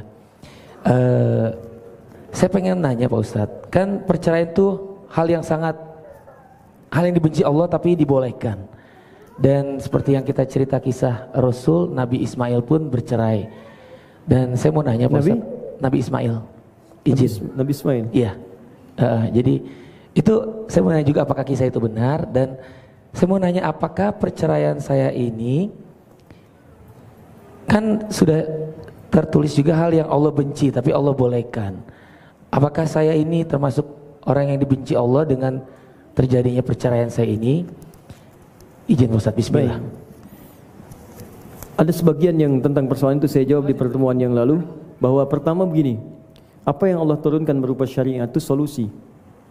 Dan cara mendapatkan solusi itu mesti masuk ke ranahnya. Dihukum bagi satu orang belum tentu sama bagi yang lainnya.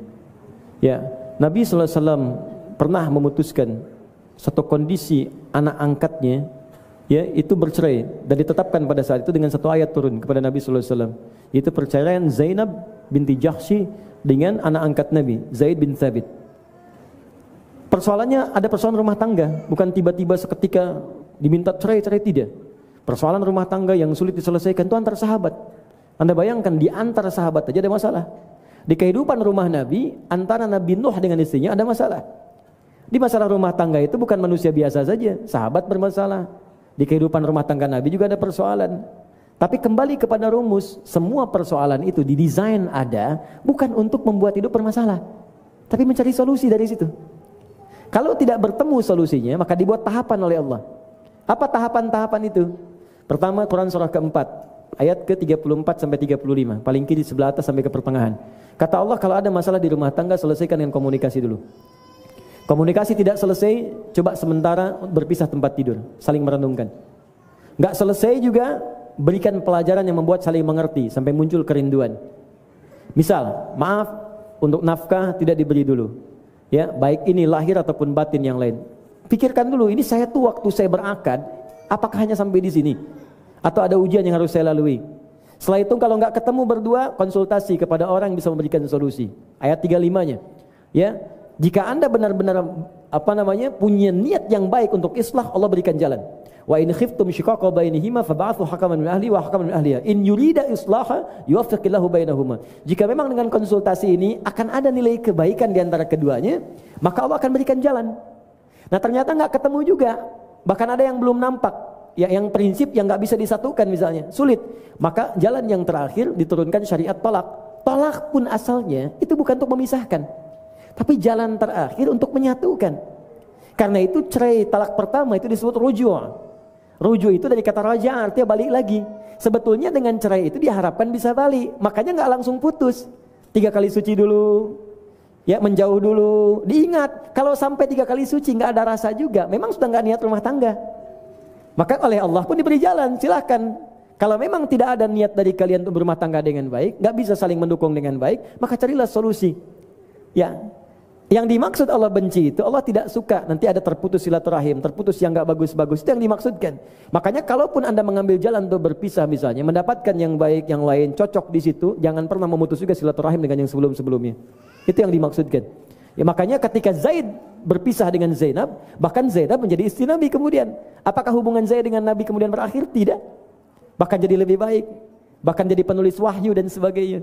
Jadi itu yang ingin diajarkan. Jadi hikmah dari perceraian sesungguhnya bukan ingin menyatukan, tapi membangun jembatan silaturahmi lebih baik. Kalaupun cocok Allah akan satukan, kalaupun tak nampak mungkin akan berpisah dengan cara yang lebih baik dan ditemukan jodoh-jodoh yang terbaik sesuai dengan porsi-porsi kebaikannya. Kadang-kadang di rumah tangga itu begini, ada yang perannya sampai bahkan ke awal sebelum nikah. Di lamaran tiba-tiba selesai. Mungkin perannya di situ supaya belajar. Ada yang sampai ke pernikahan. Ada yang orang sebut gagal, padahal bukan gagal. Mungkin Allah ingin arahkan kepada yang lebih baik, supaya dia mendapatkan hikmah untuk didapatkan di kemudian hari dengan yang lebih baik lagi. Dari situ saya kira insya Allah lebih muliakan kepada kita semua, diberikan hal-hal yang terbaik. Dan saya tutup, ini ada 1 menit, saya tutup dengan yang ini karena ini singkat. Ustadz minta bacaan doa hafalan seperti Rasulullah, dan bacaan dimudahkan mutqin dalam menghafalkan Al-Quran. Ada mushaf. Kalau teman-teman ada mushaf, saya bagikan dulu ya. Udah dibagi ya. Gini, di setiap mushaf itu kalau dibuka ujungnya, itu ada doa. Bacakan doa itu. Dan itu dibikin lirik, supaya anak-anak kecil bisa mengikuti. Allahumma rahamna bil Quran. Pernah dengar itu? Itu doa asalnya. Riwayatnya tersambung. Ya, waj'alhu lana imaman wa nura wa hudan wa rahmah. Allahumma dzakirna minhu ma nasina wa 'allimna minhu ma jahil. Itu doa asalnya. Baca itu. Baca. Itu bacaan termudah untuk Allah menjaga Quran dalam jiwa kita, memberikan kemudahan hafalan dan menjaga Quran kita supaya sampai jadi cahaya di alam kubur dan syafaat saat di akhirat nanti. Tapi tidak cukup dengan baca saja tanpa Qur'annya dibaca. Ya, jangan sampai buka mushaf bagian terakhirnya aja. Allahumma arhamna bil Qur'an. Ya, Al-Baqarahnya enggak dibaca, Ali Imrannya enggak dibaca, mustahil dapatkan itu. Jelas ya? Oke, saya kira kita cukupkan dulu. Dan mudah-mudahan Allah rahmati kita semua, Allah sayangi kita. Teman-teman sekalian, saya mengucapkan terima kasih atas perhatiannya. Jika ada yang benar, itu petunjuk Allah untuk diamalkan. Jaga kekeluargaan kita, saling mendukung satu sama lain. Jika ada yang salah, itu kekurangan saya. Tolong saya dimaafkan dan Anda tunjukkan supaya saya perbaiki dan bisa lebih baik lagi di kemudian hari. Allahumma taqabbal minna innaka antas samiul alim wa tub alaina innaka antat tawwabur rahim. Allahumma nahmaduka hamdan syakirin, hamdan na'imin, hamdan yuwafi ni'amahu yukafi mazidah. Ya Rabbana lakal hamdu kama yanbaghi li jalali wajhikal karim wa li 'azimi sultanik. Allahumma nusalli wa nusallimu ala rasulikal karim nabiyyikal amin nabiyyina Muhammadin wa ala alihi wa sahbihi ajma'in. Rabbana inna nas'aluka khaira ma sa'alaka rasulukal mustafa nabiyuna Muhammad sallallahu alaihi wasallam. Ya Allah, kami memohon kepadamu segenap kemuliaan yang pernah dibintakan kepadamu oleh Rasulullah sallallahu alaihi wasallam. Wa na'udzubika min kulli ma sta'adza bika anhu rasulukal mustafa nabiyuna Muhammad sallallahu alaihi wasallam, dan kami berlindung kepadamu dari segala keburukan yang pernah diperlindungkan kepadamu oleh Rasulullah sallallahu alaihi wasallam. Allahumma rabbana la tad'a lana fi maqamina hadza dhanban illa ghafarta. Ya Allah, jika ada pendosa yang hadir di majlis ini atau dia kerabat kami, kawan kami, teman kami, maka mohon ya Allah, jangan biarkan dia larut dalam dosanya. Ya Allah, mohon ampuni segala kesalahan dan dosa-dosanya. Wala hamman illa farajtah.